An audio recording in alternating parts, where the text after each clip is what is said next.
Welcome to the Charlie Paparelli Show. I'm Charlie Paparelli. And every Friday, we publish one of these interviews. And if you would like to not miss one, you want to be sure you get it, then please subscribe at paparelli.com. Just submit your email. As a bonus, you'll also receive a blog that I publish every Tuesday morning.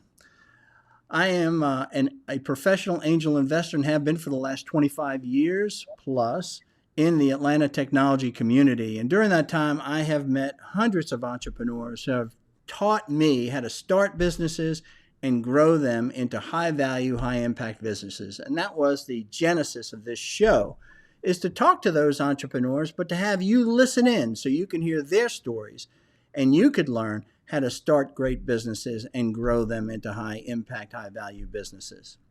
And today I'm going to be talking to my friend Michael Arrietta, and Michael is the founder and CEO of Garden City, and also the founder and managing partner of MAV Ventures.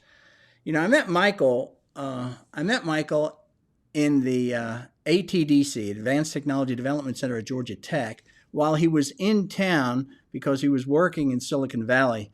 And Michael has a network that will just to die for. I mean, he knows everybody in technology at the highest levels, which is amazing given his age. And we're going to investigate some of that today. And I was looking for some help in finding speakers for the High Tech Prayer Breakfast, as I'm the chairman of the High Tech Prayer Breakfast here in Atlanta. And he's been a great help to me. He's also He's also was the chief of staff to the CEO of DocuSign until just after they went public, which was a few years ago, I guess now, maybe 3 years ago. He raised a fund of $50 million and the limited partners are a who's who in the technology sector, and also those that are not only technology leaders, but also Christians in many cases. He founded Garden City, an evergreen holding company. And this is a great story, and we're going to get into much more detail on this. And he pledges in all that he does to honor God. And so I look forward to our conversation. So welcome, Michael. I'm so glad that you're here with me. Thank you, Charlie. It's crazy. I remember when we first met, it was, I guess, 4 years ago now. 4 years Was it ago. 4 years ago? Gosh. 4 years ago. You look 4 younger. Years ago. How old were you then? I guess I was 29, 28. 29. Yeah, that's what I remembered. And you were reeling off all these names. And I'm like, really? You know these people. Oh, man. Yeah. You look younger. I look older. Yeah, that's what it is. You keep that dark black hair. That's good. Don't let those gray strands start to creep in. That's what happened to me. So tell me, when we started talking this morning before we started the interview, tell me what's happening in your life? This is by far the craziest season of my entire life. And that is a big statement to make. But I have a beautiful wife named Veronica, and I have two amazing kids, a 4-year-old girl and a 2-year-old boy. And my wife is pregnant with our third. And so they're all about 2 years apart. And we were anticipating doing this big renovation in the future of construction. And I was like, sweetheart, it's 18 months. I don't want to go that long. How about we just do a short one, like a 2 or 3 week one? And she said, that's great. So we decided to do it a month ago, not thinking every construction takes 2x plus N, right? A little bit more. You decided to do it a month ago, and she was how many months pregnant? 8 months. 8 months pregnant. You decided to do a renovation. You invited me on this podcast because I'm smart. I'm not, obviously. You're kind of blowing this wisdom side. You know, it's like people are going to be, I'm going to listen to this guy. Tell me about it. So anyways, we've been living in our basement for a month. God is good. We moved upstairs last night. So this is a celebratory day, and she will have the baby any day. We'll be settled upstairs. So it's all good. Well, Veronica is truly a saint. Okay. Because this has got to be the worst month of a pregnancy, you know, just as remember when Kathy was pregnant, you know, every time she turned over, it was like carrying that bowling ball with her, you know, so they don't get much sleep back then. So I'm glad that, and you also told me that, and I appreciated this, that you canceled everything except for this interview. I canceled every meeting for this week and most of last week except for this interview. Yeah. Why did you keep this interview? I think that one of the biggest calls for entrepreneurs and for leaders is to share what you have with nothing Okay. left to gain. And so I probably one of the biggest things that fuels me is getting LinkedIn messages or cold emails of someone saying, I listened to this and it pushed me over the edge to launch that business. Or I listened to this and it inspired me that maybe I should be fearless. Or I listened to this and this gave me a new strategy on how to fundraise or scale. So that's what fuels me. And so I thought, what could be better, 2 hours of investment, helping do more stuff around the house before the baby comes or try to bless others. Well, I just want to, so tell us, why don't you tell us, you're doing this Garden City here. Um, how long ago did you start Garden City? February of 2020. Of 20. Okay. About And a then year. but you also have a venture capital fund, MAV Ventures. Yes. So what happened was when we were living in Silicon Valley, and I was before DocuSign, I became the chief of staff to one of the CEOs of Dell, that Dell acquired, a company called Wise. Okay. And so I started becoming his chief of staff, which means you're in every single meeting, phone call, event that CEO goes to. And so naturally, he started doing a lot of angel investing in these companies. And I was like, that's interesting, but I didn't really have my own capital then. Then when DocuSign came around. Yeah, but how were you when you were with Wise, when you were chief of staff of Wise? How old was I? Yeah. I was young. I was probably 22, 20. Yeah, right. So did you grow up? Well, let me roll this back just a little. Now that you open this up, what business was your dad in? My father was always a furniture salesman. Sometimes he worked at Home Depot. Sometimes he sold flan, like the Spanish custard, on street carts. But most of his life, he sold furniture. Sometimes he tried to sell timeshares, but just trying his best to survive. Okay.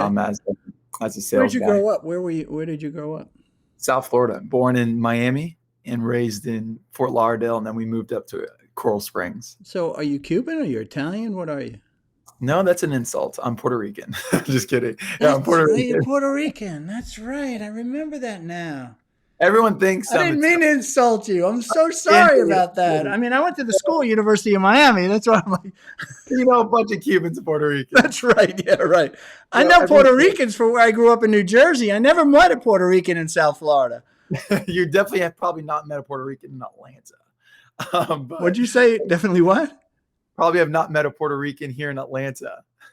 Nah, yeah, well, I have. In fact, I have. We had some neighbors that were good friends that were Puerto Ricans. No, that's great. Yeah, so my family, they were the first generation that was born here in the U.S. Or sorry, I was the first one in my family born here in mainland U.S. They're all from Puerto Rico. So I was the first one in my family born. You're first generation American. Yeah. Oh, that means that you're definitely going to be successful. Immigrants and first generation Americans are always successful in what they do. Yeah, I because think the entitlement, as you go from generation to generation, the entitlement sort of seeps in, Yeah. But you got to bust it. So I asked that question about your father because some of us didn't grow up with fathers that were in business. So like your kids, they're going to hear this business talk between you and Veronica, friends that you have over, parties that you have. So passively, they're constantly being inundated with this whole, or oriented towards business and what it means in terms and how it works and what people look like in business. And doesn't sound like you had that. No, I didn't have any of that. No. My father worked 80 hours a week in a furniture store. And he got there at 9 a.m., stayed till 10 or 11 o'clock every night. And these were, they were all very low educated, low skilled, good people. But no, not so much actually in the business world. But it's funny that you say that because I see it already of my children just being inundated with business, right? Yeah. Conversations, phone calls, everything, A through Z, right? So they see it firsthand. Yeah, how much do we pick up as kids if we remember back? Just hearing our dad on the telephone call, or hearing our dad in a conversation in the kitchen with somebody, a friend of his, and they're not talking to us, but we're always attuned to it, you know? Absolutely. So did your Absolutely. mom raise you? They both raised me. My mom was a stay-at-home mom. Yeah. So she had the primary responsibility of raising me. But my father was there to teach me the very important things in life, like values and integrity, and what it's like to be the man of the household and the responsibilities that bears. Probably the thing that he taught me most was hard work pays off. Like, end of story. Like, if we had a broken car and we only had one car in the family, that would create no excuses for him. He would find a way to take 2 or 3 city buses to work, right? It might take him 2.5 hours, but he How would do about it. that? If he had to go to work at Home Depot in the warehouse and it's pouring rain and he doesn't have a car, he's walking and getting just poured on, right? A through Z, right? I mean, he was on dialysis because his kidneys failed and his pancreas failed. And he was on dialysis 5 hours a day that just kills your body. And he would do that every morning, 5 hours, then go work 10 hours and then sleep 6 hours, right? And so How old were you at the time when all that was going on? when his health really went south, I mean, his health was going south my entire life. So I don't like anything to do with healthcare almost. It just does not have a good place in my heart or mind or memory. But when things really went south, when he had his pancreas transplant, his kidney transplant, his amputation, all that, Oh um, my God. I was my early teens, 13, 14, 15, I around there. can't imagine the impact that that had on you as Yeah. a young Yeah. teenager. I think I channeled it for all the wrong things. I mean, without it, I would definitely not be who I am today. It gave me it gave me a chip on my shoulder, unfortunately, that I had to prove the world that I mattered and that we will be successful and that I will make it out and that I will provide for my family and all of that. And so I channeled it all to success, and I channeled it all to wanting to become rich, and I channeled it all to wanting to be known, right? I'm Just not sure that I connect the dots there. Tell me how these events with your dad that you experienced and your family kind of turned into this channeling that you're talking about. it's all this whole theme of like an underdog story, right? So first generation born in the US. When I And look at everyone, by the way, are you an only child? no, 2 older sisters. Okay. Yeah. So first generation born in the US. Everyone else is already born in the US, and so Yeah. is all their family. So they're all American. We barely speak the language. I didn't learn English till I was 5.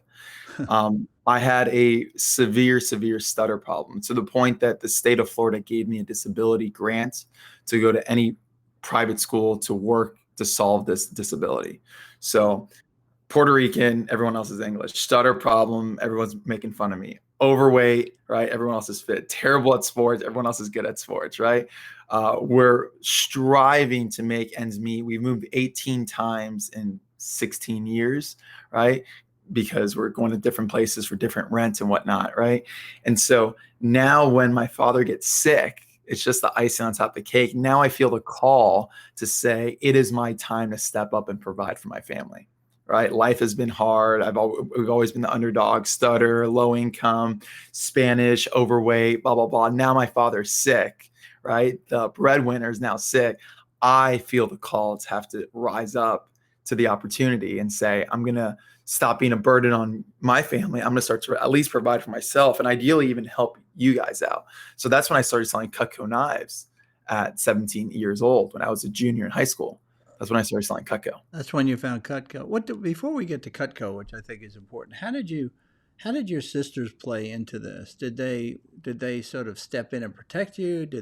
How did that work? That family dynamic work with the older sisters? Because I have an Yeah, older sister. She's 11 years older than me. I don't have two. I have one. But yeah. So my sisters are amazing. I think the older I get, the more I realize what a significant impact and blessing they were on my upbringing. I didn't really realize at the time because one sister's 5 years older, the other one's 10 years older. okay. So we were always in different seasons, probably very similar to you and your sister, right? I'm dealing with something and they didn't deal with that for 10 years ago or 5 years ago, right? But what I've realized the older I get is I basically had like 3 mothers, you know? Right. So, they would help watch after me. They would clean. They would know when I was slipping up. So I used to be a pretty rebellious kid, Mm-hmm. and they would not stand for it, So they would put me in line very quickly. They worked really hard, so they were very hard workers. So they also set that vision that there's no such thing as a laggard in the Arrietta family at all. No one's lazy. Everyone does 150%, right? So so they were great, and they were Man, definitely. your poor kids. There, you're gonna be all over them.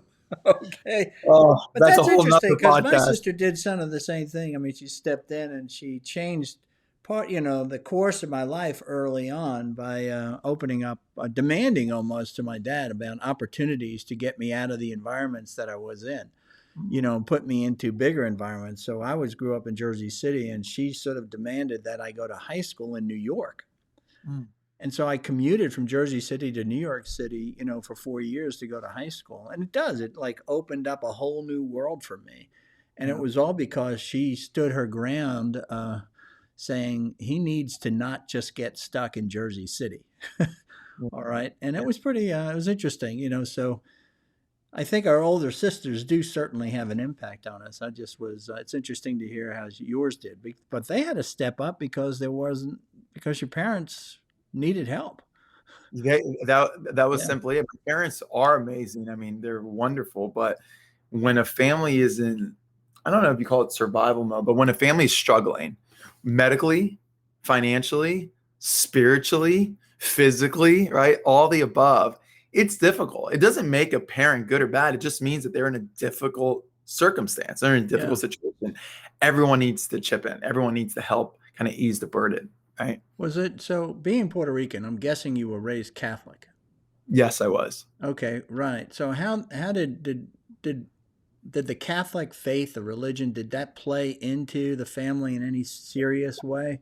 Or was it more sort of go to church on Sunday, ritualized kind of a deal? Yeah, going to church on Sunday, ritualized. The one thing that, again, the older you get, the more you realize, how more you're able to actually reflect on the blessings in the past, right? And so the older I get, the more I realize that although the Catholic Church did not help me build an intimate relationship or intimacy with Jesus, Yeah. really, what it did do was it taught me the reverent fear of God. Hmm. Right, which is good, right? I did not go. Well, I did not. it's one of the great truths. God is God and we're not, right? Yeah, it really is. And so, no, I did not have a spiritual life. No, I was not a believer when I went to the Catholic Church. No, I did not know what grace was or love or any of that. Right. Hmm. I probably could even tell you what the true. Yeah, I probably couldn't tell you what the true gospel was. But what I was I was scared. I was fearful that if I screw up, right, God's going to be mad at me, right? And so I guess I'd rather have that than nothing, right? And even to today, I Which is look the back. antithesis of grace, right? Yeah, yes, it is. It is. But the good thing is I never got into drugs, I never got into any of that because I was so fearful of like breaking those sort of rules. Yeah, but that's what happened to me as I grew up. I walked away from the church at 18 because I had done these things and I did feel guilty. And then Yeah. I was made to feel guilty. It's their fault, not mine. I'm a good guy, right? So I kind of walked away. But eventually, God never let loose of me. I mean, and obviously, he never let loose of you. When did you eventually come back to God in a more intimate and personal way? Yeah, so once I started selling Cutco knives, kept doing that to provide for myself, did it all throughout college, girls, gold, and glory, right? When you're making six figures a year selling knives at 17 years old, 18, 19, 20, 21, it's a lot of money. And so you're chasing girls, you're chasing gold because you're Yeah. making it in glory. And so I I got all the things that the world tells you is good, and I was still very empty inside, kind of this God-sized hole inside. Looking for my purpose. What on earth am I here for? Right? What really makes me tick? All that stuff that I think we all subconsciously know deep inside that there's a All of hole. us. All of us. All I of think us, right? God uniquely made us with a God-sized hole that only He could fill. And sometimes things temporarily fill that hole or that void, but not forever. And so what was happening was my best friend, Brett Hagler, he was living in Atlanta, and he called me and he's like, hey, someone invited me to this church, Buckhead Church. And I went, and I'm getting baptized. You should start going to church too. And I was like, whoa, dude, that is crazy. I'm doing fine. I'm a Christian. Don't you remember you and I went to the same Christian school? We're Christians. I'm a good guy. I'm helping my family. You know Brett Hagler all the way back from Miami? From Fort Lauderdale, yes. Fort Lauderdale. Wow, I didn't know that. Okay. So go ahead. So, whoa, dude. So then I started going to John Ortberg's church, Menlo Park Presbyterian, and just started to hear the gospel. Didn't really touch me. Didn't really trigger any. Didn't really trigger anything for me. But then Brett invited me on a mission trip, and then I went on a mission trip to Haiti, and that's where my life changed in 2013. Well, what happened? It's got to be a good story.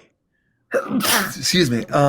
It's I don't know what it was. I don't know if it was just the straw that broke the camel's back. I don't know if it's that I had to exit my own environment that I was so comfortable in. I didn't know if it's that I saw other people with quite literally nothing other than faith, and how rich they looked and how poor I looked in contrast. I don't know if it was the fact that I saw people worship and sing music with their hands lifted in the air. And I was like, that is so weird. And those people are whack jobs, and I would never hang out with them. And deep inside, I was jealous that they could be that free, and not care. And I was in such bondage of pleasing people and caring about what I portrayed, the image I portrayed. So I don't know what it was. There was probably a whole circulation that could have been the Holy Spirit just at work. And I was in a response posture of saying, I'm here, So there was some part around that trip that it just all clicked for me. And I came back home, and I just started following Jesus. I didn't say a prayer. I didn't read something. I just started following, just like if you start reading the Gospels. But did you come back? But you came back. You went as one man, and it sounds like you came back as a new man. 100%. My heart of stone was left in Haiti. I got a new heart of flesh. The scales fell off. That's really crazy. That's really something. Yeah. That's only something God can do. See, to allow that transformation. So you actually let go of your life then. I completely surrendered. No more pornography, no more getting drunk, no more nothing, really nothing. And only God can do that. Because I've tried the Secret, Tony Robbins, every leadership book. I mean, if you work in Cutco. So you were searching. Yeah, I think we all People are, don't, right? we don't bring up we don't buy all those books. I've had all those books. Okay. Yeah, I read through all that stuff. I remember I went in my basement when we moved, and I looked at this. I had my motivation bookcase in the basement, and it had all this stuff. It was packed with 2 shelves full of this stuff, tapes, CDs. It's awesome. It's good. It is good. It makes you better probably at your trade. It just does not transform your soul.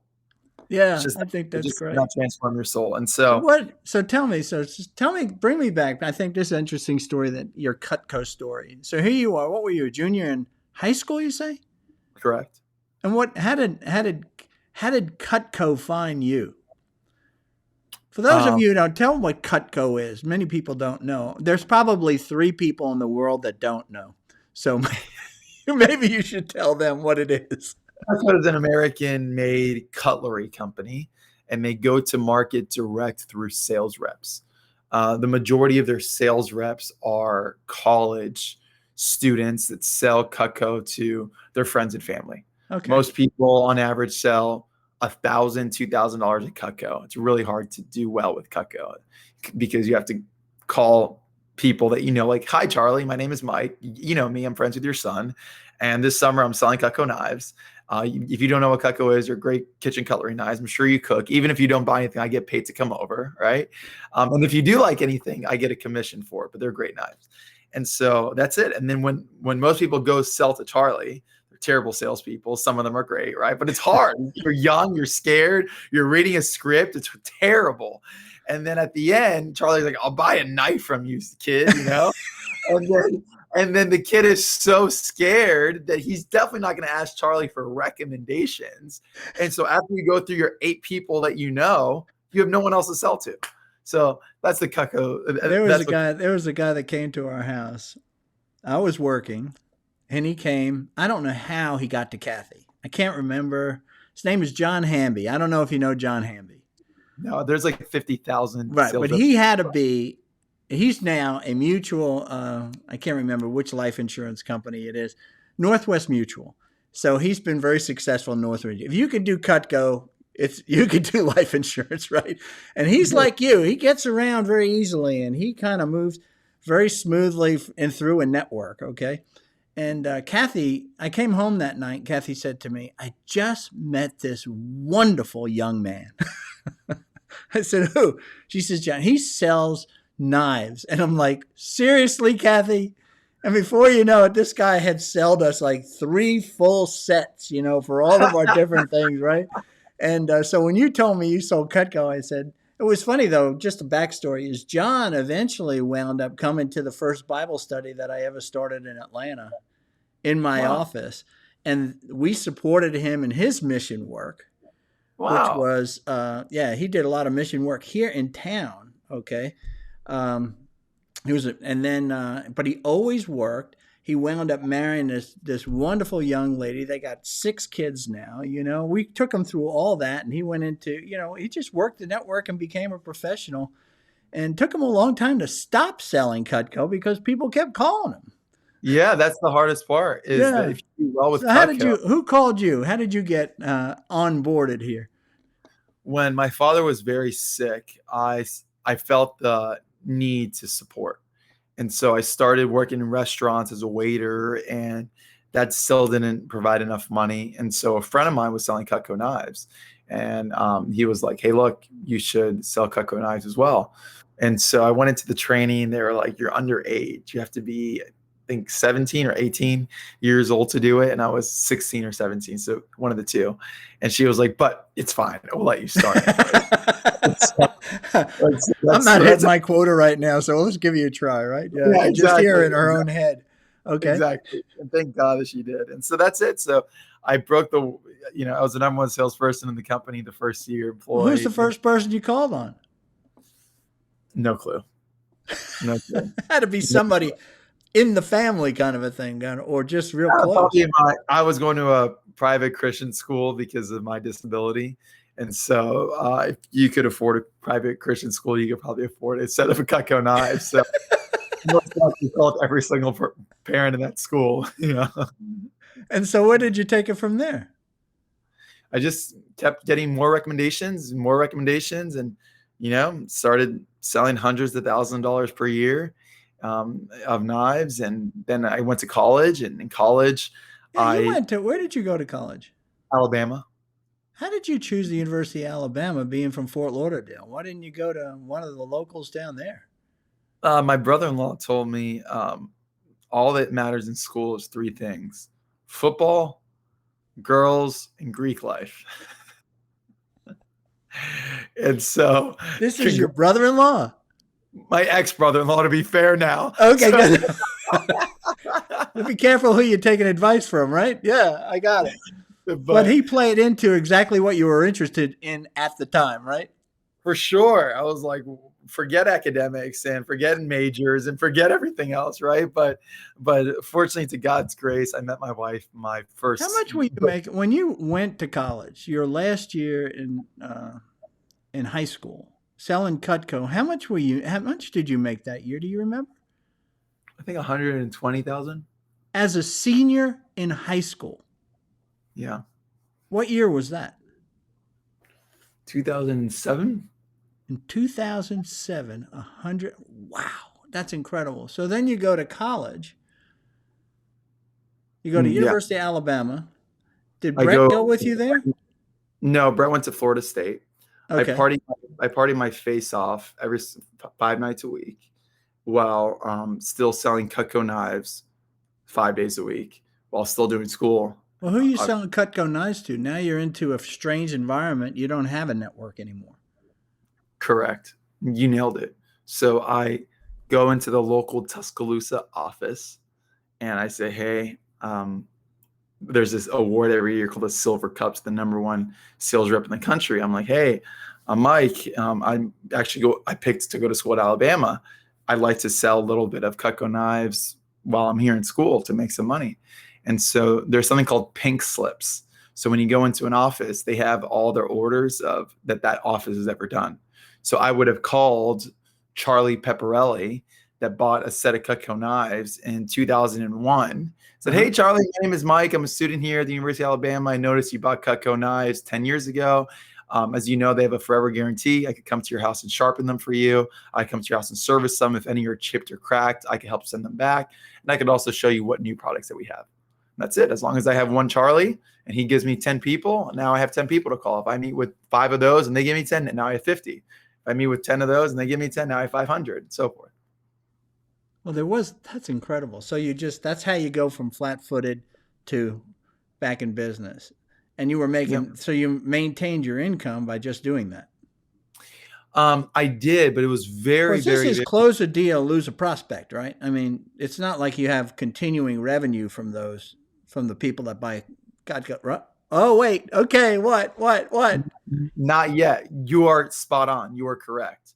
You are 100% correct. So now I'm in my 3rd year of Cutco, right? And I mean, you have to be a hustler. You have to be obsessed with scheduling. You need to set quotas every day. I'm going to make 50 calls today. I'm going to book 4 appointments, right? I'm going to sell $10,000 this week, right? So forth and so forth. I mean, it's goal obsessed, right? And I'm such a big fan of, if you are in a sales role, to have an obsession with calendar, an obsession with goal setting, right? Wow. And be obsessed also with failure. Like I used to make goals. I want to be hung up on 10 times this week, right? And if I'm not hung up on 10 times, I'm obviously not making enough calls. And so anyways, what I was saying was I was I think it's balancing. amazing that you only got hung up on 10 times. That was your goal, is 10 times. You were that good that they didn't hang up on you. What my best friends tell me is I stuttered so much that they felt so bad for the kid on the other line that they felt bad hanging up on me. And so what Having happened? used your disability as your greatest strength. I love that. There you go. There you go. Exactly. And so what really happened was that I couldn't balance being in a fraternity, being a full-time student, and being a full-time worker, right? So I would do a couple Cutco appointments here and there, but it was just too hard for me. It really was. And so what happened was, in the summer, I decided my goal was as much Cutco as I could sell in an entire year. For example, my junior year in high school, my senior year in high school, however much I could do in 12 months, can I do in 3? And so I Googled the most expensive zip code in the country. And that was in Bergen County, New Jersey. That's just outside of Jersey City. Englewood, Crestkill, Yeah. Alpine, blah, blah, blah, blah, right? Tenafly, all those areas. And so I called And this is while you're in Tuscaloosa. Yep. I love this. Go ahead. So now it's February, March of freshman spring semester. And I call the manager and I say, hey, I'm Mike. Manager of what? Of Cutco's office in Manhattan, basically. Okay, go ahead. And I was like, hey, funny enough, you're the #1 manager in the country. I'm the #1 sales rep in the country. I'm thinking about going up there, and what if I just sell for you and sell in your office? And he was like, done. Why don't you and your girlfriend come up here? Because I've never been to New York in my life. I've never seen snow in my life. None of this, right? So my girlfriend and I, who's now my wife, we fly up there. I see snow for the first time. I'm making snow angels, right? I'm like, this is the best place in history. And I was like, I'm coming here to sell Cutco knives, you know? And so that summer I go there. I stay at his place. So I sleep on his couch for 3 summers in a row. And I start selling Cutco knives in Manhattan. And I start calling the pink slips. In the summer? In the summer. While every you're summer. off from school? Correct. Yep. Where did you stay? On his couch. Oh, he did. He just let you just stay there. Yeah, he just let me sleep on his couch every Man, Sunday. there must be a good override on your sales. Okay, go ahead.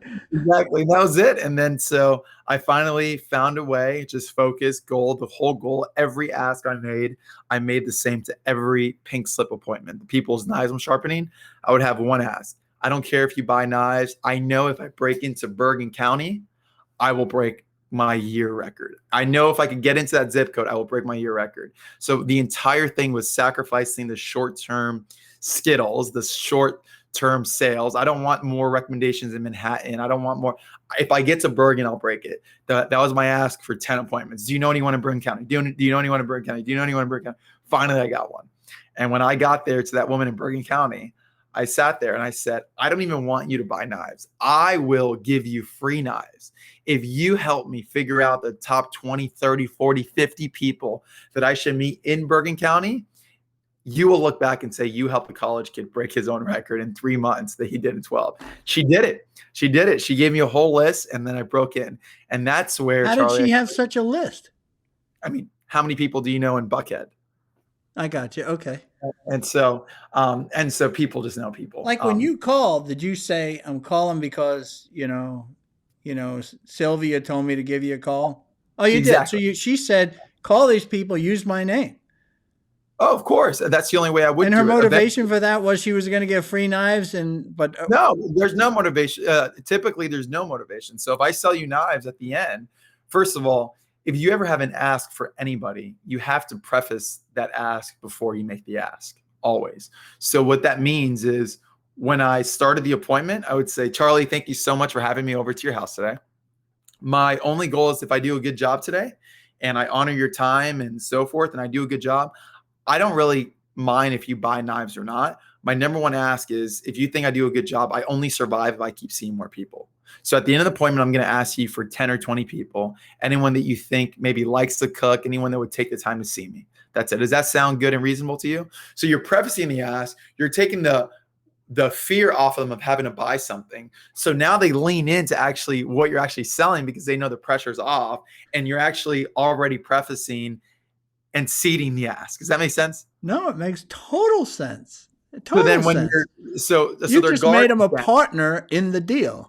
People support what they help create. People support what they help create. I cannot support what they help create. Okay. I probably say that 2 to 5 times a day. People support what they I think that is leadership, like the best rule of leadership. People support what they help create. If you want someone to support whatever you're doing, bring them in, include them to help create it. Okay. That makes sense.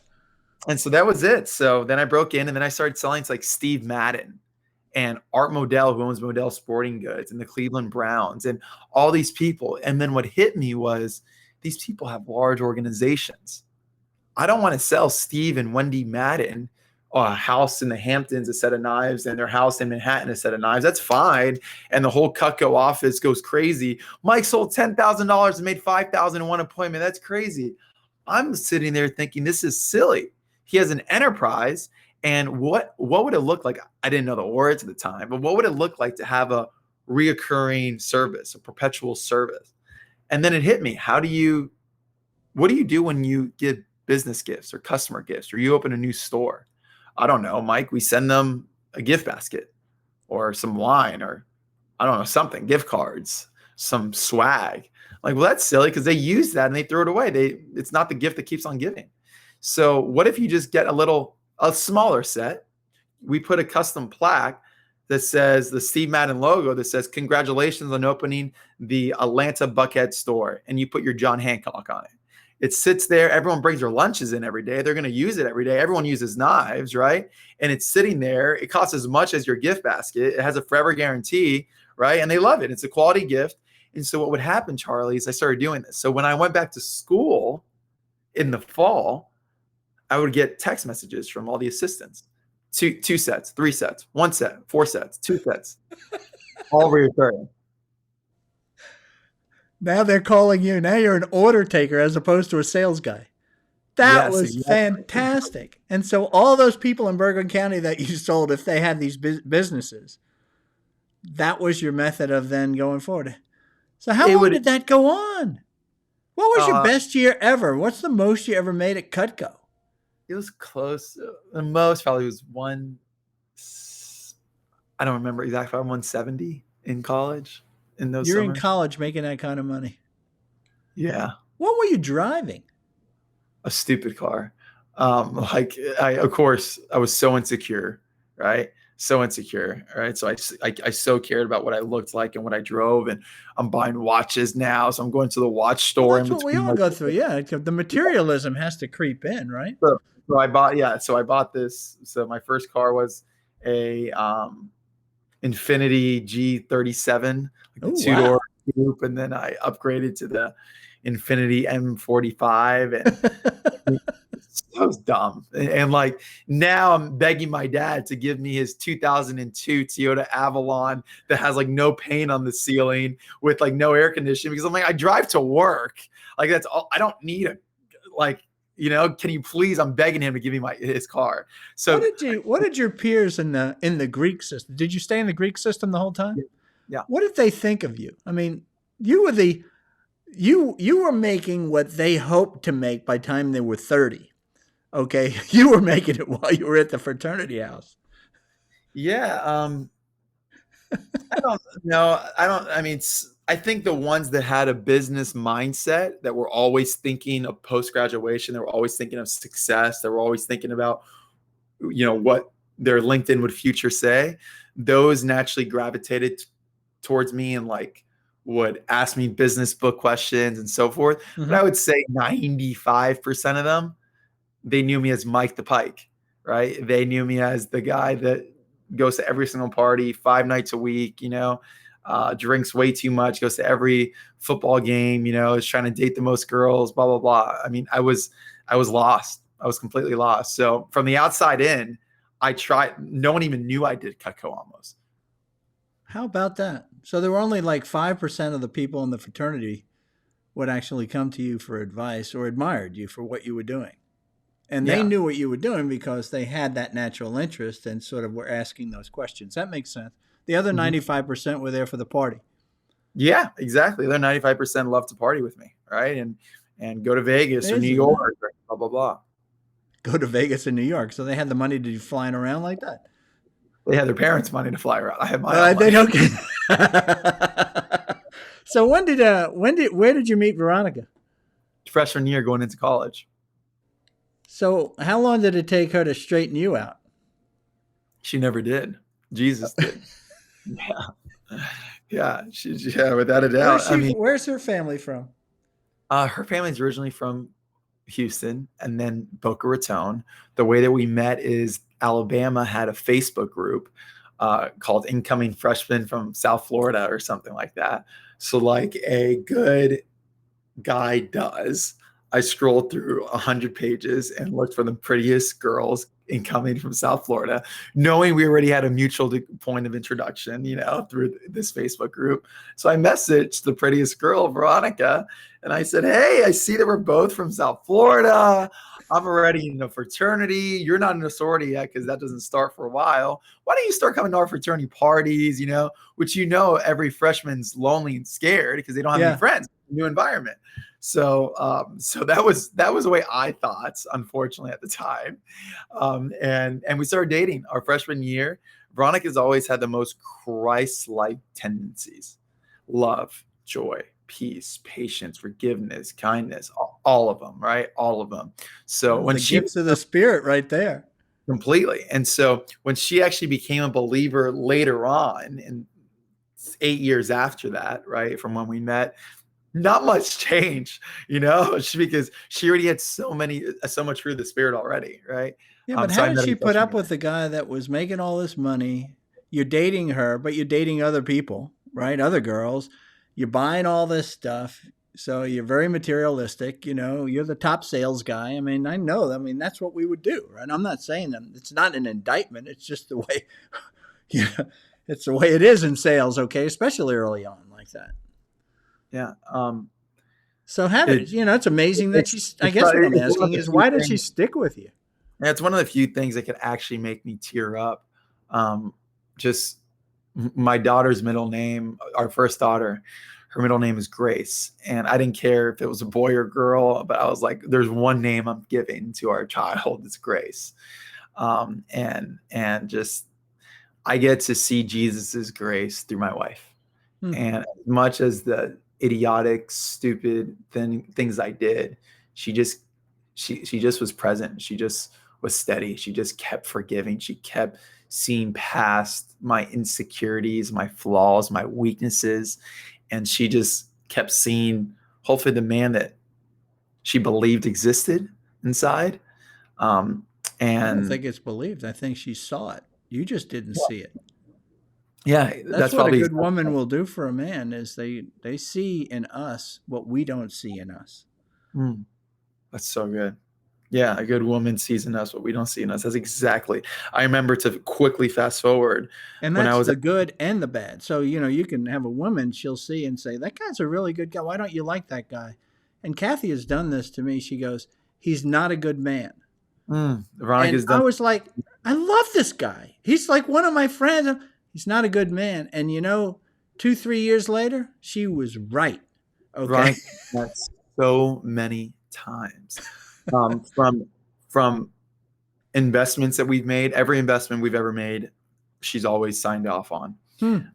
And so she's done this many times on making investments. But one quick story that a woman sees in us, what we don't see in ourselves, is I remember I was at DocuSign. I clearly felt God calling me to leave DocuSign and launch a investment holding company that buys small businesses, service companies, right?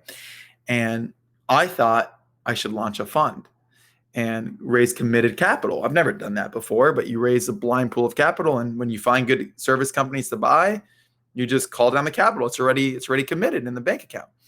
And so I start talking to some investors. Some investors start saying, Mike, this is your first time fund. You've never done private equity. You don't know anything about operating businesses. You don't even know what. For our audience, you have just jumped ahead 10 years. I just jumped ahead. 10 years. Correct. Okay. Yeah. Okay, good. I don't want them to think you raised a fund while you were a senior at Alabama. Okay. No. I do not think that has happened yet. But, okay. But my whole point of saying this was, I told Veronica, you know what? I think everyone's right. I think I should not launch a fund. I don't think I could raise a fund. I'm just going to go look for good companies. And when I find a good company, then I'll call the Charlies of the world and try to raise the capital at that point in time. And she looked at me and she said, no, you're going to raise a fund. You can do it. You will do it. God has called you to this. And I'll never forget that she saw in me the potential that I did not see in my own self, Wow. Wow. And that, So anyway, yes, that fast story. That fast forwards a lot, but so then get me out of Alabama. Take me through. So Alabama, you get through Alabama. What was your degree? Business management, but I don't remember not one single thing of college. Not one. Did they win the national championship while you were there? A couple of times. I don't remember how many times. A couple of times. Yeah, that happens in all the schools we go to. A couple of times. I love it. I think they won 3 times or 2 times or something. But Did you go to all the football games? Yeah. Unless they played someone that was going to be a blowout. But yeah, we still won. Okay. So what happens? So now you're this Cutco #1 in the country, probably by far. Okay. How do you then move from that, which was this, right, to your first professional role, if you will, right? I mean, very hard. So very hard. Tell me about that transition. I believe every entrepreneur must take 1 or 2 steps backwards to take 5 forward. And so many people are not willing to do that. Why do you think that? Why do I think you say that like it's absolute truth? So what happened how did you come to that conclusion? I would be very surprised if that's not absolute truth. How did I come to that conclusion? It's very simple. Tell me a job that you're going to make graduating Alabama, that you're going to make $150,000+ a year with your own schedule, that you're doing the keynote. Come on, man. You're a business management major. Yeah, exactly. Right. And so what I realized always was, am I the one on the other side of the table or not? That's like do I want to be the one buying the knives or do I want to be the one selling the knives, right? And so I always wanted to be the one that could afford the $5,000 or $10,000 set of knives. And so I said, I want to just follow where the money is. I want to go into investment banking. I want to go into private equity. I want to go into the capital markets. And so I reached out to a couple of people I sold Cutco to in Manhattan, and they allowed me to interview at their companies, and I got the job as an analyst. What did you tell them when you called them? Hey, I'm going to graduate from Alabama. Instead of selling Cutco, I want to go into some sort of Wall Street job. Okay. Can you connect me with your firm? They're like, yeah, I'm the CEO, blah, blah, blah. Right. And so I got a bunch of offers from boom, connected. Exactly. And so I got a bunch of offers from Wall Street companies. And then I got the State Farm Entrepreneur of the Year award my senior year at Alabama for being, entrepreneurship. And one of the gentlemen of the business school, he came up to me and he told me, Mike, why are you going to go work for a finance firm? Like right now, you are like the guy in Cutco. You're managing your own calendar. You're an entrepreneur. You know how to network people, sell people, blah, blah, blah, blah, blah. Come work with me. I'm an entrepreneur out of Houston, Texas. Come work with me. Who was this? Pay you. This was an entrepreneur that graduated from Alabama that was an alumni. Oh, okay. He was involved. And he heard about you because of this award that you got. But I don't understand, if no one knew what you were doing, how did you wind up getting this award, the State Farm Entrepreneurship Award? And I think it's really ironic that State Farm is giving entrepreneurship awards. All right, but go ahead. I think my minor was entrepreneurship. And so I think I had an entrepreneurship teacher that told me to apply for it. Yeah, that was it. He knew what I was doing for work. I did a lot of other stuff too, by the way, that we're not even going into. Okay. So I had some other side hustles to make money. Because of this award, this guy from Houston, who's an is an alum and now an entrepreneur, he calls you. Yeah, and he's like, "Hey, don't go to Wall Street to be a serial number. Come join me and let's build companies." And so I go out and I visit him. I see that he's rich. I see that he has these companies. I'm like, this is it. I want to own companies like this in the future. He had a dry cleaning company. He had a restoration business, right? And I was like, this makes me tick. I've always been passionate about service companies, right? By the way, I did not know that this world at the time was called private equity by any means, right? Yeah. And so I went there and it was the worst decision I ever made, right? Now looking back, not really, but it was a terrible decision. No, even one of the things that I have learned in life and learned in talking to all these entrepreneurs that I've done here is there is not one wasted experience in our life. Amen. Like you look back and you go, oh man, it was just the wrong choice. But what he did is now what you in fact are doing. So crazy. There you go. So it's really interesting. So go ahead. Crazy. That's that is crazy. And that's exactly it. But he tells me all these promises. We're going to launch businesses. We're going to buy businesses. And at the end of the day, all that he really had me doing was standing up SOPs, standard operating procedures, right? Which now looking back, it's a big blessing because if you work with me, you know I'm about one thing. SOPs, standard operating procedures. If there's a workflow or there's a process, let's lay it out and let's never break it, right? Let's follow this procedure every single time. What did that guy pay you to start? Oh my goodness, nothing, like 60,000. Right. So you only 60,000, but you still have the Cutco money coming in? No, you just stopped. Yeah, because I try to take one step backward to take 5 forward, right? So I'm like, okay, I'm going to stop working for myself, which I manage my own calendar, stop making $150,000 a year, blah, blah, blah.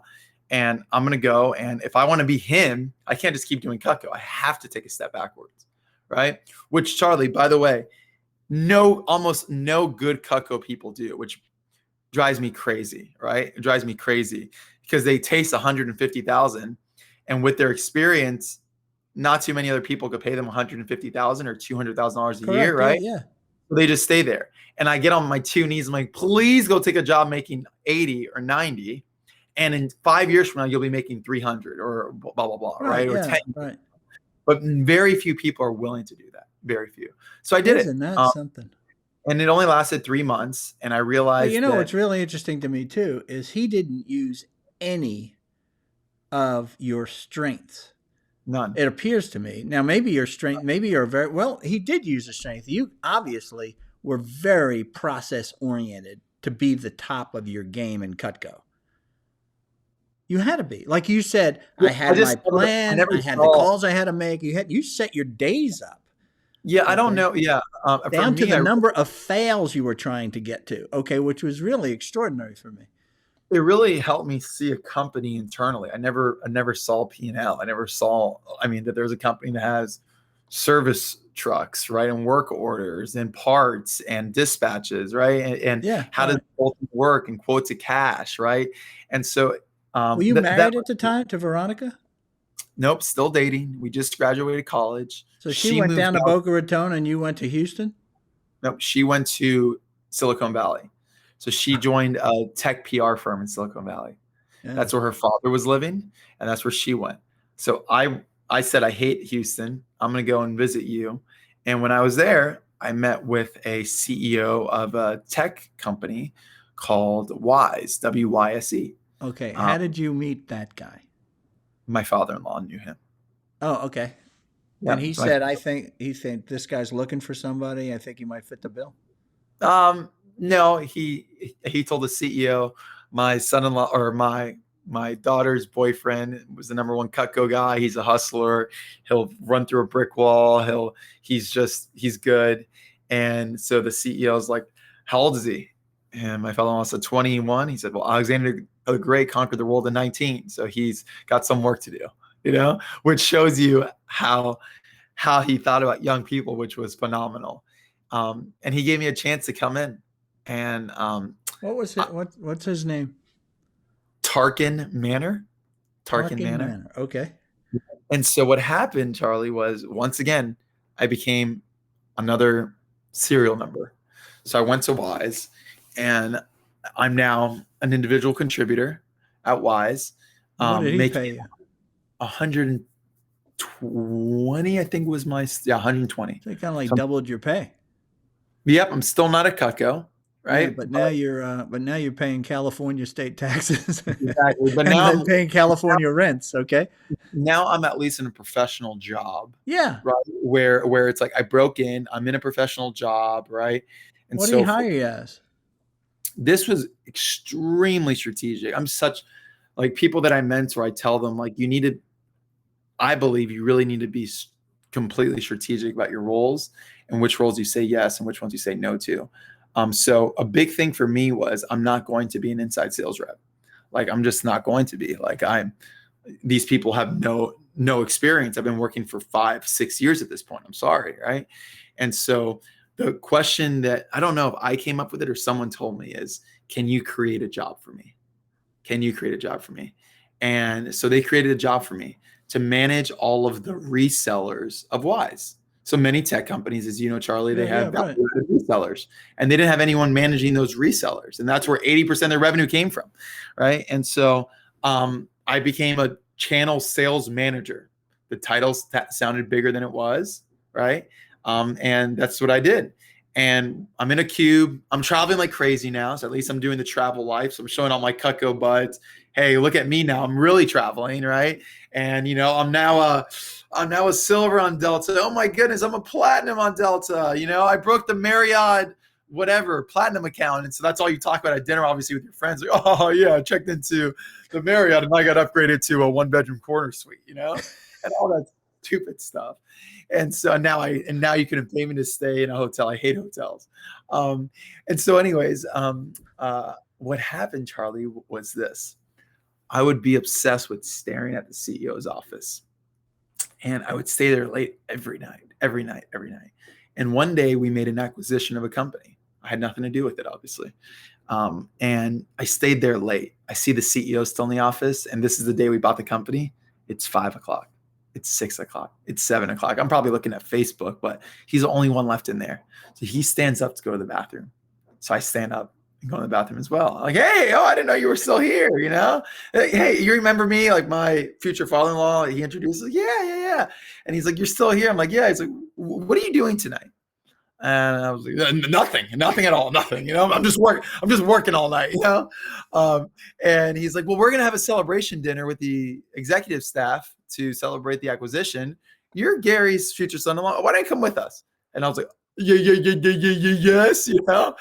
And so I sit at the table. I got a seat at the table. I was at the right place at the right time.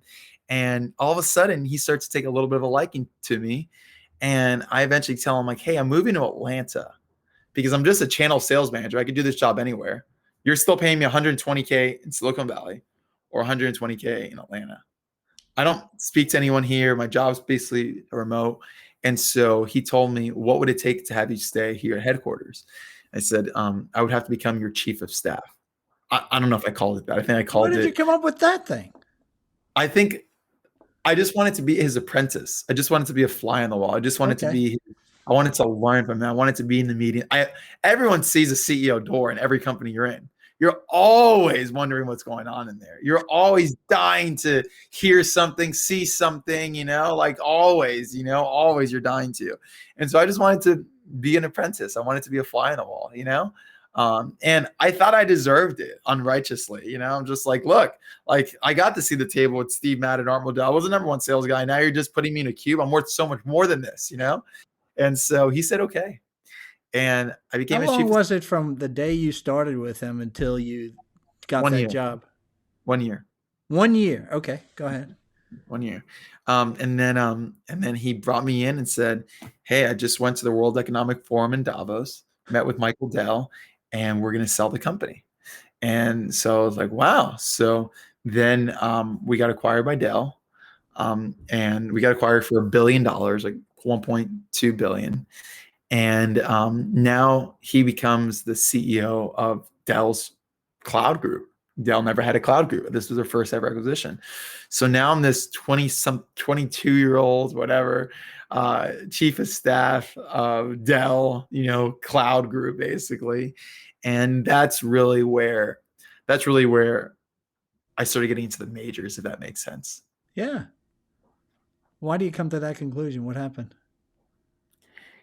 Now you're sitting in meetings with Michael Dell. Now you're actually talking about M&A and integrations. Now you're flying across the country to evaluate potential companies, right? You're having to roll out new CRMs because this is no more that what you're trying to do is sort of learn how to build a company. You're here learning how to build a portfolio of companies. Yeah, basically the real role while I was at Wise was basically to make sure that our company's integrated into Dell. So it touches every business, right? So you're trying to merge two companies. Wow.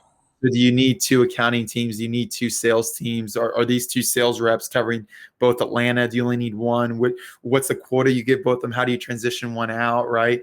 All of that stuff. So but you're 20, like you say, you're 22, 23 years old. I mean, when you walked into a meeting to talk to some of these executives, they're like, what? I look at my pictures now. I was so young. Like, it's unbelievable. Like I went through Dropbox the other day and someone asked me for a new headshot. And I looked at my headshot in like 2011 at Dell and I was like, oh my goodness, that looks like a child, like in my mind, like, yeah, like goodness. But yes, I'm sure everyone thought that. I learned a lot at Dell. I learned a lot of what not to do. So everybody thought that but you. Yes, everyone thought that I was young, probably but me. Correct. But you, right. You walked in and you were a peer. Yeah, sure. You were never intimidated by those guys. Their titles, their earnings, you want to know something? Their authority. I was never intimidated by them, but here's where I messed up at Dell. I tried to win people over through politics. I tried to win people over through sucking up, through building rapport. So I felt that I was so young, but not being genuine about building the rapport. Okay. Yeah. Like, with Jeff Clark is the co-CEO, vice chairman of Dell, number 2 guy at Dell. I was in meetings with him every single day. And I tried to like win him over by like personally winning him over, right? And like I would go into the president or the CFO's office and be like, oh, so how's your daughter? Oh, so she goes to UT. Oh, blah, blah, blah, blah, blah, blah, blah, right? And so it was more from a political perspective. And what I realized is I didn't realize it at the time, but people saw straight through it.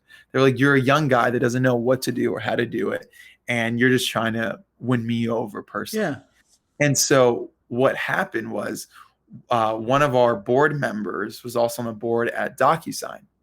And so now I'm fully vested from our acquisition at Dell, right? And he basically tells me the CEO of DocuSign, who's a gentleman named Keith Kroc, he was the founder of Ariba, chairman of Purdue, Angie's List, really successful entrepreneur. He's looking for a chief of staff. And right before joining DocuSign, I became a believer, right? Right before that, like all in the same year, left Dell, became a believer, got engaged, joined DocuSign. Whoa. Right? All in 2014. And 2013, 2014, right there. And so when I joined DocuSign, I said, I'm not going to try to win any friends here. No friends. This is not a place to win friends. This is a place that I'm going to freaking crush it at the job. I'm going to do a job well done. I'm going to honor my family. I'm going to honor my church. I'm going to be generous. I'm going to be kind. I'm going to be trustworthy, but I'm here to do a job. So I'm not going to walk into the president's office. So did you get just convicted after you came to the Lord? Did you get convicted that you were really a manipulator in effect? Yeah. Is that too harsh a word? No, I think that is the accurate word. I think that is probably the accurate word. I was trying to manipulate people so that they would not see. I mean, I didn't have much to manipulate them with except schmooze them, but trying to cover up the fact that I didn't know what I was doing, how to do it, and I wanted to be liked. I didn't want people to say he's too young to be a chief of staff. I mean, that was the truth. The truth was Dell's an old school company with anyone at that level of chief of staff is in their 50s. And I was so scared that they were all going to be like, he's not worthy to be in this role. So I tried to win them over personally so that they wouldn't say that behind my back. So at Dell or at DocuSign, I'm the same age. The executives are the same age. But what I said is I'm going to let my work speak for itself. How old was, what did you say? His name was, what was the guy's name? Huh? Keith Kroc. Keith? That was the DocuSign CEO. Keith Kroc, yeah. So how old was he? When I joined DocuSign, probably 57, 56. Oh, okay. So he's mid-50s CEO, lots of experience, and you're joining and you're 25, 26, I would think. Correct. Yeah. Exactly. Okay. Exactly. And so you had this goal. You said, I'm just going to, what'd you say? I'm going to crush it. I'm going to keep my head down, not try to build friends, support people, do a job well done. Right. Okay. And so what happened then? And let my work speak for itself. AKA there's not going to be any locker room talk. There's not going to be any, go to your office and schmooze, none of that. Right. Okay. And what happened was it was great. It was exactly that. When you do a job well done, people speak good things about a job well done. Mm-hmm. Right. And so that was it. So I was the chief of staff at DocuSign for 3+ years, and to our chairman and CEO. And what was the greatest challenge for you that as you entered that job with that goal in mind, that you're just going to crush it? What was the greatest challenge that you faced as you look back?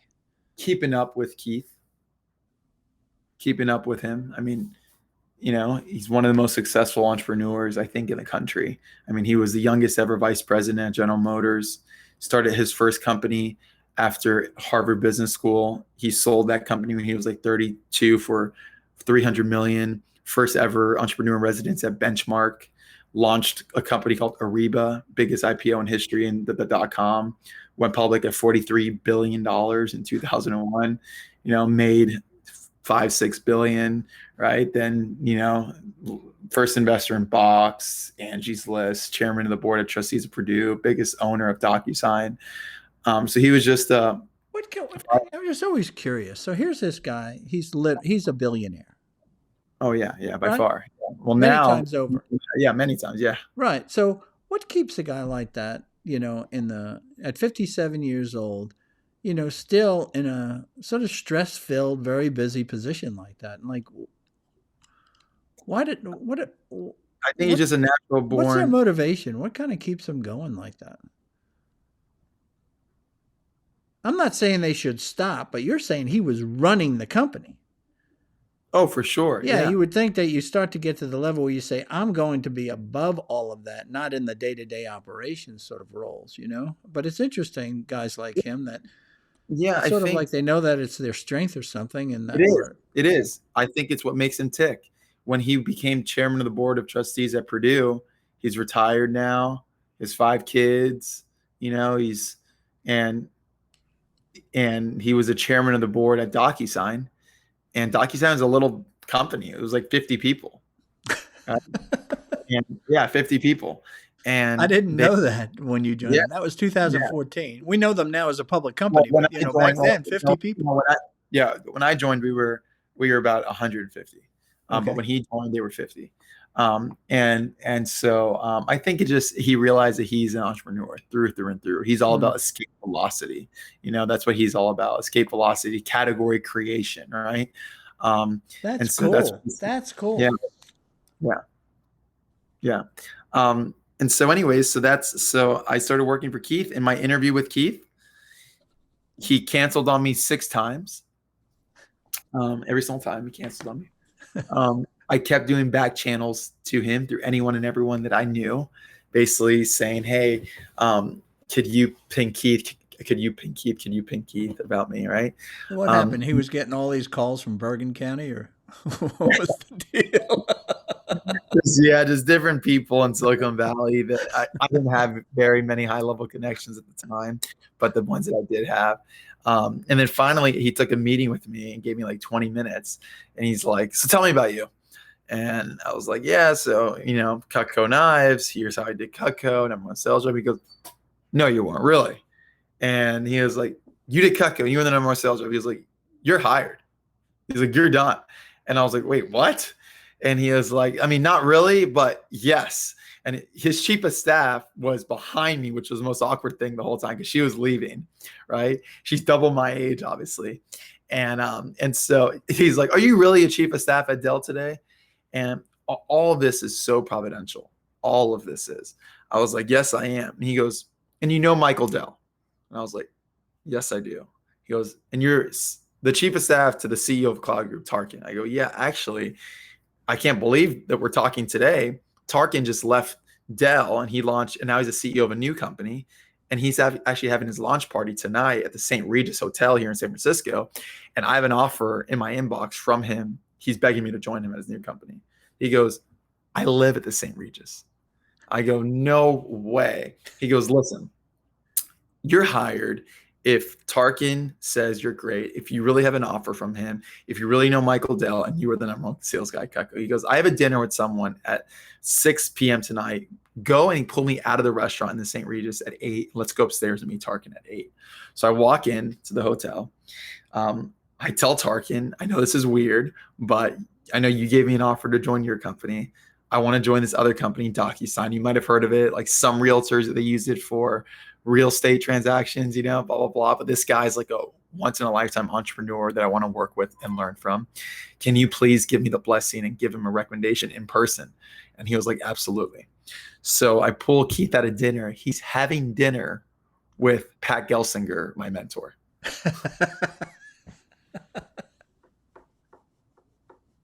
I mean, it's the most now the CEO of Intel. Correct. And was the CEO of VMware, and he was the first CTO of Intel. Okay. Exactly. And so Pat's like, Mike, how are you doing? What do we have a meeting tonight? Blah, so blah. You knew, like, you mean Pat was your mentor then? Yes. So when I became a believer, like introductory mentor. So like when I became a believer, basically a year before applying for DocuSign, right when Dell got acquired is when I became a believer. I read this book called The Juggling Act, right? I reach out to Pat Gelsinger because he talks about mentorship in the book. I'm like, hi, my name is Michael Arrietta. I work at Wise. Wise and VMware are like very, very, very close partners. I was like, I'm a channel sales manager at Wise. I don't know if anyone's read your book and asked you to be a mentor, but I live here in town. Can we meet once a quarter? He says yes to an individual contributor like me. So we've met like probably three or four times at this point. I go to called him. No introduction to him. No, I just cold emailed him. Yeah. Yeah.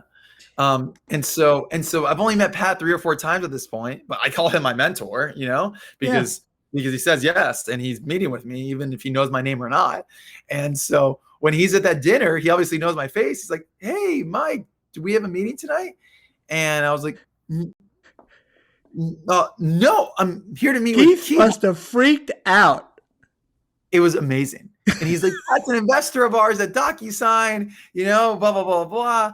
I was like, "This is amazing, And so I go upstairs, the job is mine, And so that was the providential story of DocuSign. And so you got hired. Did he ever go and meet, was it Tarkin, you say? Oh, yeah. Yeah. He did do that too. Okay. Oh, they spoke for 2 hours that night. It was phenomenal. That is so cool. So then what happened at DocuSign? Now you've got this, I'm going to crush it. Yeah, we did. I mean, Keith taught me everything, hands down. I mean, we spent every waking second together. I mean, so definitely you attached to him at the hip. He literally, woke up in the morning, you were there. He went to sleep, you were there. Quite literally, I was there. Like not like quite literally, I was there at his house to go to the office together every single day. It was something you only see. How long were your days? They sound like they were like 18-hour days. We made a promise when I started. I told him, I'm a Christian. I'm not going to sleep with girls. I'm not going to get drunk. I'm going to honor my wife. And I'm going to pause my life for 2 years. My life is your life. I'm giving it over to you. I'm completely saying I don't have a life for 2 years. It's yours. You could have every ounce of me. The only thing I ask for in return is if I do a job that exceeds your expectations, you give me a job that I could have never otherwise had. I call it a springboard job. So what does that mean? I don't know. I'm 23 years old. If I do this job, well, I guess I could be like a sales manager at this point in my life, right? That would be like, or like maybe an outside sales rep, something. I was like, something that I don't deserve would be like a global vice president, something like that. Like something that is just outrageous. He said, "Done." It's outsized responsibility and a title for a guy your age, right? And experience is what you're saying. Okay. Yeah. And so which just like I told you about the Cutco thing, if you see the ask in the beginning and you make it later, it's a lot more palatable. They already committed to it, right? Versus not talking about it. I love how you connected that back. That's exactly what it is. Yeah. That's exactly what it is. And I speak to people that are applying or talking about chief of staff. Why did you even ask for that though? How did you know to ask for that? Was that something, some vision that you had for your life? No, because I did the chief of staff job at Dell. And the issues with the chief of staff job is no one puts a timeline on any job, right? You take a job and I'm in this job until I get promoted. That's not a chief of staff job. You cannot do that. A chief of staff job is not a functional job. You're 1 inch deep and a mile wide. Yeah. So you're an owner of nothing, but you're managing everything like a CEO. A CEO owns nothing. A CEO is 1 inch deep and a mile wide, right? They don't have a functional job. So that's exactly what a chief of staff job. So it's not a job you could do forever, right? It's just not. So you do everything that he does. You don't get paid like he does, and you have no authority. You nailed it. You have no direct reports. You have no authority. And so you have no vote, right? But you're in every meeting. You sometimes know more than the CEO because you're more in tune with what's actually going on because they have so many more things, right? And so what I realized at Dell is every chief of staff job needs a timeline, an end date, a start date, and end date. Ideally, 18 months, the most is 24. Any more than that, the person is hurting, the actual chief of staff. Anything more than that, and what happens? It's just too long. This job is to be a springboard role. This is not a job that you build your career off of. I remember the first time I heard of a business chief of staff, the whole concept of chief of staff usually is with generals, Correct. usually military, I first heard about it at IBM. Yeah. And that's a great role. Years it's an amazing years role. ago. I'm like, chief of staff, and it was a springboard role. That's what it was. That is what the chief of staff role is. It is a springboard role. You earn your stripes and you will earn a role that you could have never had Right. otherwise. And it gives you, because you have a purview that you can never get anywhere else in the whole company. Awesome. It's Right. the best. It is a single, if anyone's listening to this podcast and you are in a job right now that you are a serial number and you feel so much more entrepreneurship, you want to see product or marketing or finance or international or M&A or all these other things, you don't know where to look, and you might be thinking MBA or something, go to your CEO or an executive, it could be another executive in the company, and say, do you feel overwhelmed? Do you feel like you have too much on your plate? Do you feel like you're burdened with tactical stuff, follow-up emails, taking notes in meetings? How much more valuable could you be if you had a jack of all trades, an extension of you, right? A chief of staff. If you get that role, you now have the same meeting, same calls, same experience that they do, right? And it's the most entrepreneurial So role you're ever. You're learning like this. Like this. Like this. Yeah. Okay. A rocket ship. Yeah, I get it. I mean, he went to HBS and he got the HBS. And you're hanging around with the most gifted leaders in the company, and gifted leaders in the industry. Yeah. I went to Davos every single year. We went to every CEO summit. I mean, everything, right? Every single leader, every CEO of Google, Satya Nadella, Microsoft, Mark Benioff. I mean, everybody, Bill McDermott, SAP. I mean, everybody, every venture capitalist, Mary Meeker, everybody, right?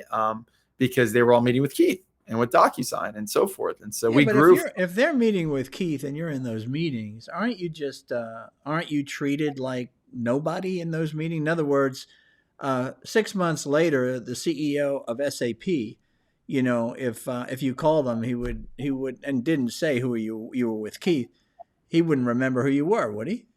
Nailed it. You absolutely nailed it. Here's the difference. Keith started taking so much trust in me, so much trust in me that I became, so in the meeting, it would be Keith and call it Satya Nadella from Microsoft. And it would be just three of us, or maybe he would have one of his lieutenants there. And so it would be the three of us or four of us. And what Keith would say, Satya, so I know we're here to talk about the partnership of how you guys are going to resell DocuSign. And he'd be like, Mike has a lot of the context as to what's going on with the partnership. Mike? And I'd be like, yeah. So what's going on with the partnership is this product, blah, blah, blah, blah, blah. And then what I would also say is, hey, I'm just going to take notes on the action items and I'll just follow up with everyone and we'll make sure the right people get it. So what Satya would get is an email from me, right?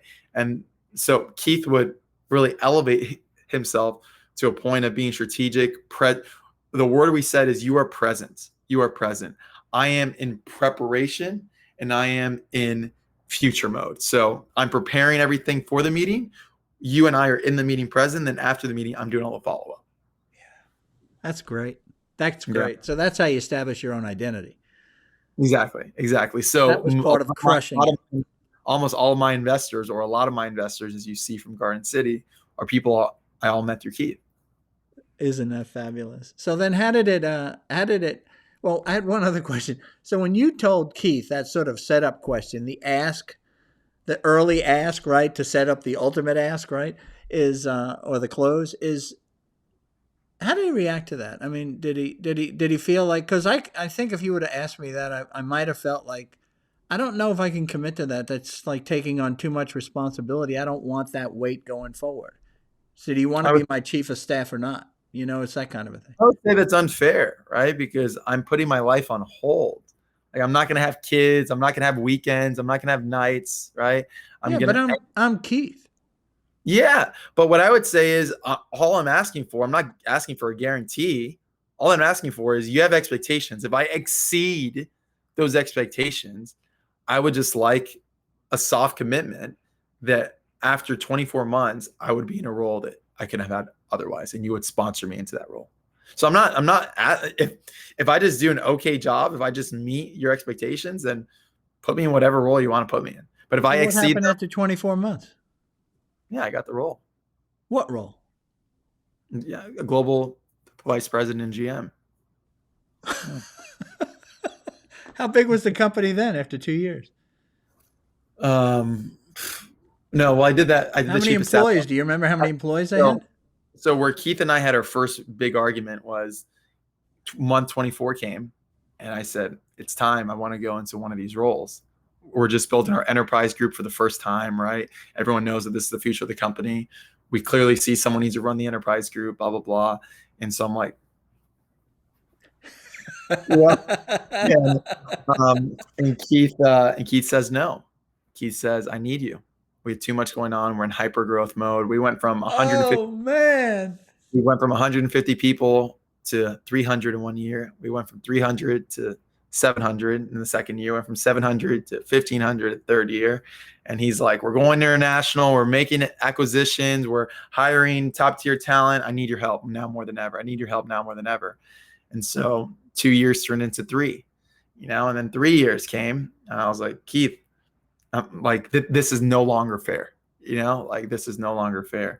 And then that was a big argument that we had, but we're brothers, brothers beyond blood. And he honored it.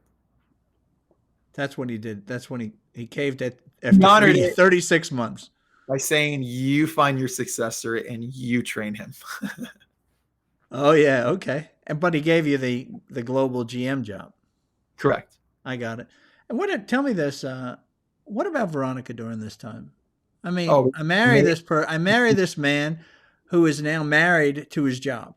That's basically. It was amazing. It was amazing. How could that be?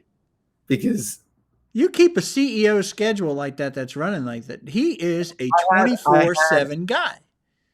I had a couple guardrails. Dinner every night at home, every night from call it 7 to 8:30. So every night she and I would do dinner every single night. So I would never break that. And then Sundays are Sabbath.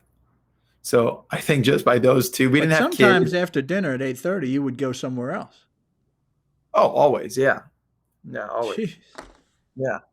It was amazing. It was amazing though. I mean, I think she's amazing. Well, look, the other thing is like, it's, it was a very entrepreneurial job when you're a CEO. So it's like, if we want to do something, we traveled a lot. I mean, on one trip we went to, like someone just talked to us about this the other day. On one trip, I took her to London, Paris, Germany, South Africa, and Botswana, right? Like on one work trip. So it's different when you don't have kids, you're just married, So it was an adventure for her. Oh, completely. I mean, there was dinners every other night, and events, Ernst & Young Entrepreneur of the Year event, this CEO Summit, this Napa wine tour. I mean, there was right? It's what a life. Yeah, it was a crazy life. I mean, everywhere you fly is private jet, every single place you go, And so it wasn't too shabby, That is fantastic. So then you become this VP of global sales. Is that what it was? Global sales? Yeah, global VP, global VP and GM of enterprise sales. Yeah. Enterprise sales. Oh my gosh. Okay. And how old were you? 27, about 27. Oh my God. And the people who reported to you were how old? 50. Wow. 50. Which was that work out for you? Stepping into that role, CEO puts you in that role. Now all of a sudden, I wanted that role, right? And I'm reporting to this kid, right? So same thing at DocuSign again, or same thing at Dell again. I try to win friends, which is a total. Oh, you went the wrong way. Again, yeah, because now I have people reporting to me, right? And so which tells me that you were insecure. Yeah. I mean, I was insecure about the role for sure. Right. I'm like, I'm going to figure it out. I'm going to hire amazing people. Right. And I did. I hired phenomenal people, but these are like 40-year-old, 45, 38, 52-year-old enterprise managers, enterprise leaders that know how to do this thing much better than I do, obviously, Well, they spent their life doing it. Yeah. They spent their life doing it. And they're like, and they respected me that I had the into any company we wanted to sell to because I spent the last 3 years with Keith. So if we wanted to sell into Bank of America or T-Mobile or whatever, I would quickly connect these dots. And I also knew the product really well. I knew the internal stakeholders that were our internal CTO or CIO. So I could help partner. So you didn't take the job over with your hands in your pockets and no assets. You had a lot of assets. You were a great connector. Correct. But I tried. But like if people were late to my one-on-one, I'd be like, oh, it's okay. Or like if people were, I would always like take this friend approach always, I got it. Rather than truth and love. rather than radical candor, right? Rather than productive conflict, right? I didn't know about any of those things, right? And so as I developed in the role, some people left. Some people gave me very difficult feedback of what I heard, of that, like, you're not a leader, right? You didn't challenge me, you didn't push me, you didn't grow me, you didn't hold me accountable. And I'm like, wait, what? That's like, I thought we were like, I was treating you nice, not nicely. And then I made the turn.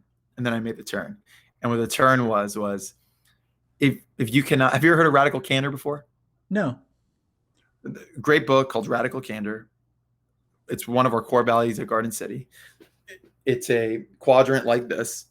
On the vertical quadrant, it's care deeply. On the bottom arrow, it's I don't care at all about you. On this side, it's I don't challenge you at all. On this side is I challenge you deeply. So you obviously want to be in the quadrant to the top right.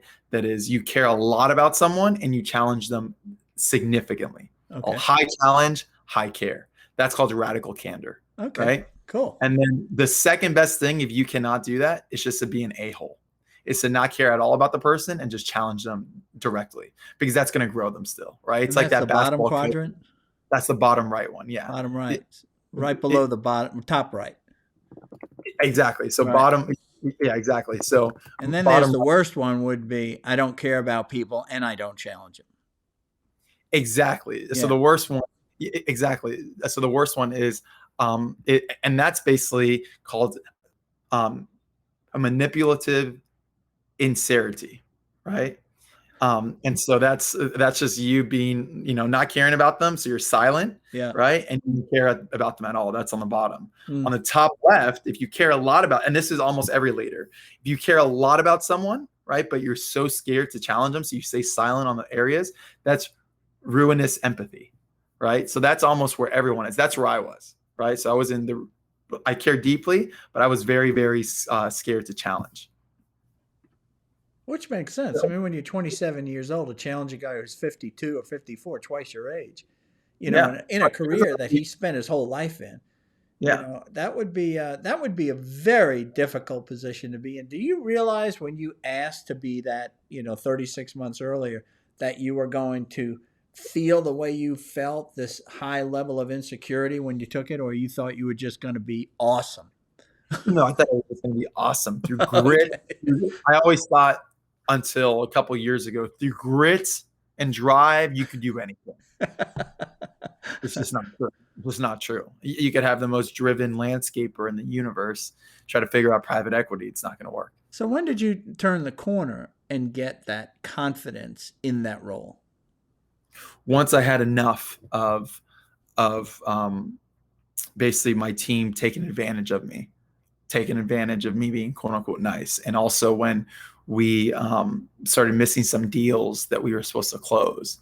And I was like, what the heck's going on? And so I started listening to more books like Patrick Lencioni on the 5 dysfunctions of a team, right? I started to read things like Culture Code. I read Radical Candor. And then I just realized that if I care deeply about anybody, you have to challenge them directly. Right. I do that with my wife. I do that with my friends. I do that with my family. So it was really the thing that really, when you started missing your numbers, and you're a numbers guy. Okay. I never really were a numbers guy. Yeah. To be clear, I never really missed my numbers. But we even missed in that global role. Yeah. My team was always in the top in the company. Yeah. Okay.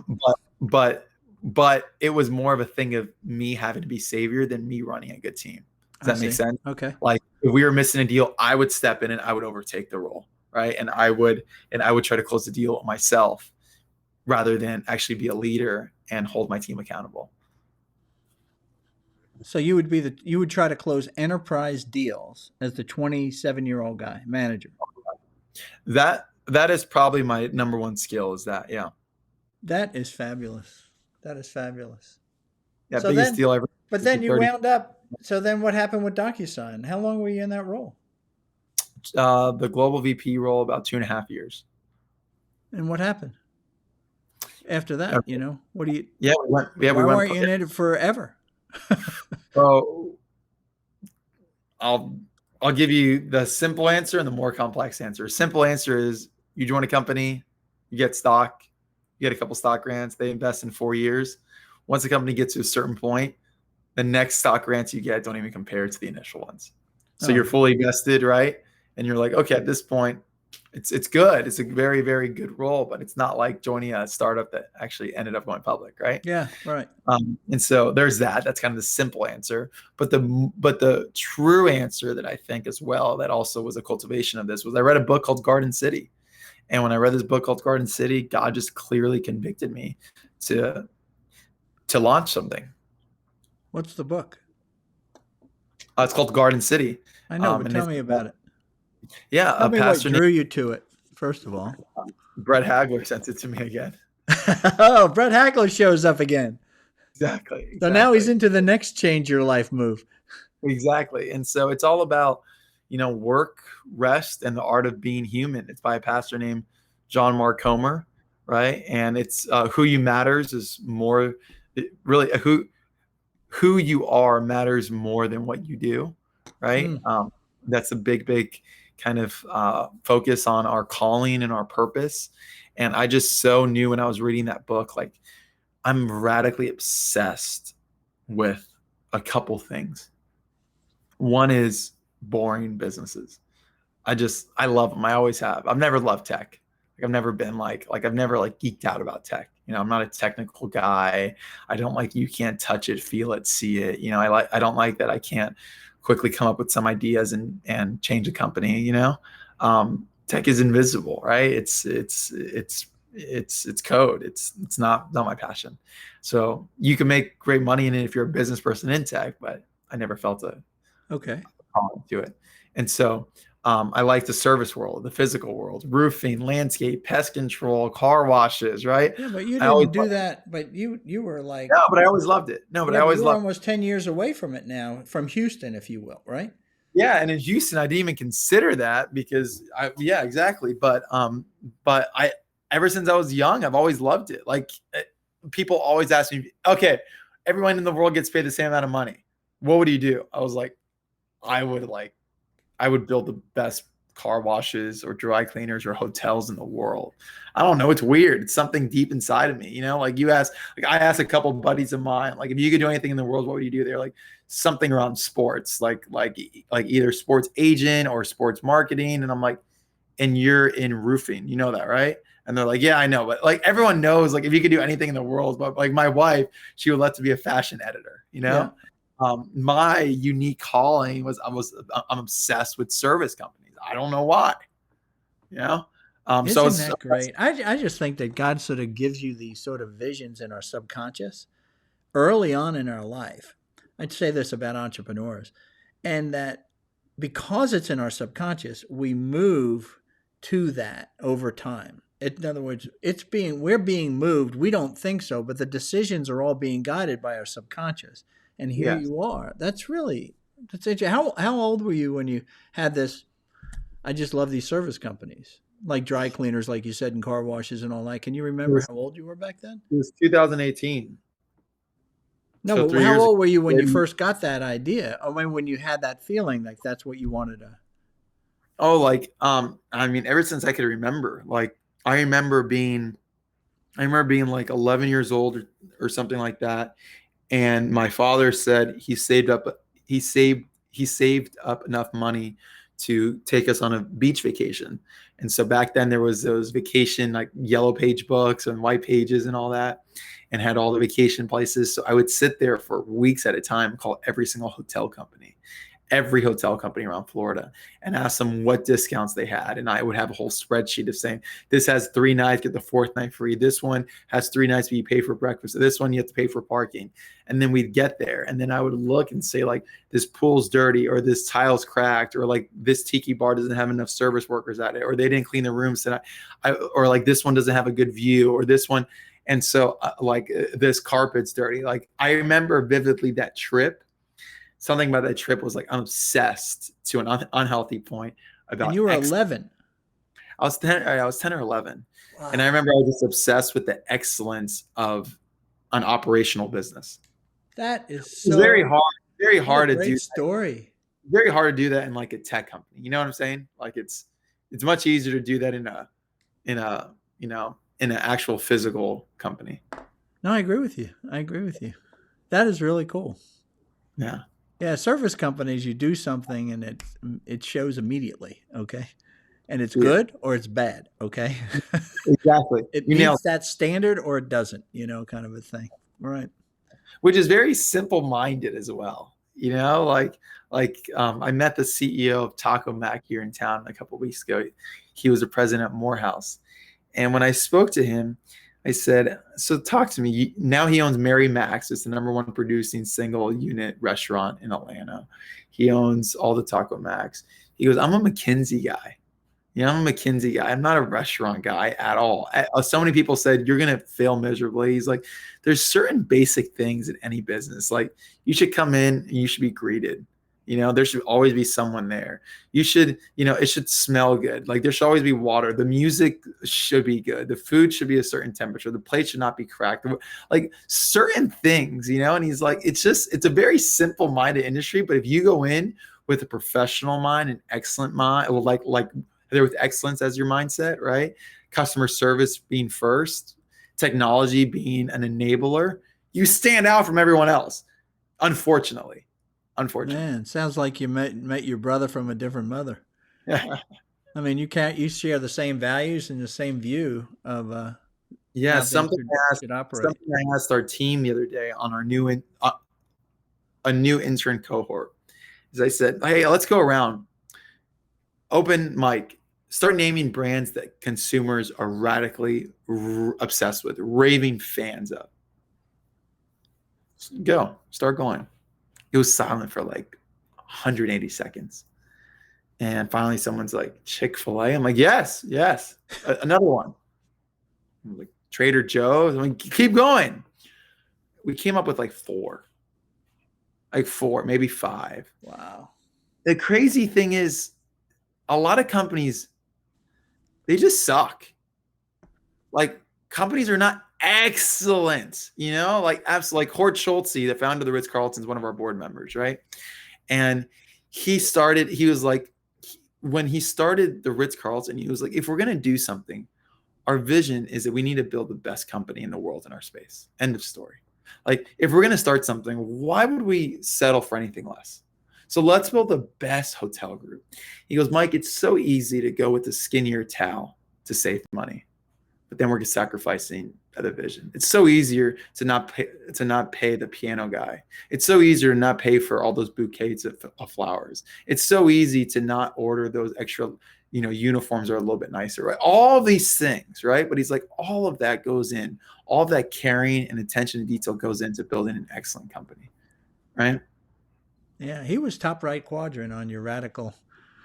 What do you call it? Radical Candor. Yeah, he's top right quadrant. Yeah, I met Hortz and heard him speak a few times. No, that's true. Yeah, I remember walking the Ritz Carlton at Half Moon Bay in Jamaica. It's been sold out. It's something else now. But I remember walking around the property because I was afraid to walk off the property. And I remember coming around the back, and that's where their sign was to welcome their staff. And it said, remember, we're ladies and gentlemen serving ladies and gentlemen. Did I get that right? You got that 100% right. Yeah, I never forgot it. I could still see that loading dock that it was sitting over. It's one of the best stories. The Ritz Carlton opening in Jamaica. Hortz always talks to me. Excuse me. Hortz always talks to me about that, about the Ritz Carlton opening in Jamaica. He got there on day one, and all the other hotel groups said, you are not going to succeed in Jamaica. The labor here is not good. They show up late, right? They are lazy. They are not committed to customer service, etc. And Hortz said, I think that's all BS. I think we all, as humans, want to seek vision and mission and excellence and be part of something bigger than we are. But you have to invite people into that journey. You need to invite them in. We're not hiring you. We're selecting you to come along the journey with us. You could jump off the boat. So the first day, first of all, every new hire orientation Hortz would do. Every single Ritz-Carlton opening Hortz would do. And so he would say, hi, I'm Hort Schultze. founder and president of Ritz Carlton. And I'm a very, very important person. He would stare and wait a minute. And he knows what everyone's thinking. You arrogant guy. You're telling me you're important and I'm a lowlife, right? I'm here, I'm a Jamaican service worker and you're the president of Ritz Carlton. And he would wait and say, but guess what? The reason why every one of you are here is because so are you. Every one of you are very, very, very important people. And you have a decision to make today. You are either going to be a servant that is serving ladies and gentlemen, or you could rise up to the occasion. And you yourself could be a lady and gentleman serving ladies and gentlemen. So tomorrow, do not come in here like you came in here today. You bring your best suit, your best dresses that you ever have, and you come to work being who God made you to be. The next day, they came in to the 9. I mean, to the 9. People on the island did not know what was going on. That's what he said. We're going to bring dignity into these roles. This hotel will not do well if the maid does not do her job well, if the dishwasher does not do his job well, if the electrician does not do his job well. We all have to be part of this story together. That is excellence. So so then I see this vision that you have and this passion that you have, more importantly, okay, for these, what you call them, boring businesses, I think, Yeah. I try not to say boring because I think it's understating it. I think all businesses are really, just like all people have a story, I think all businesses are interesting. Same. I think a better word to call them is non-sexy. Yeah, that's true. Okay. So then, so this sort of draws you to it. So you come to Atlanta. And why Atlanta, by the way? I never understood that. Because of Brett? No, when we were at DocuSign, I was traveling internationally all the time, and I do not like hotels really or traveling really. So I would fly to Germany for one meeting and fly back the same day, and I was just so exhausted. And so my wife and I spoke, and we were like, we know Silicon Valley is not the place for us long term. We're also strong believers now, and we felt that it was not the place we wanted to raise our children, right? And so we were like, where is the place we're going to lay our roots?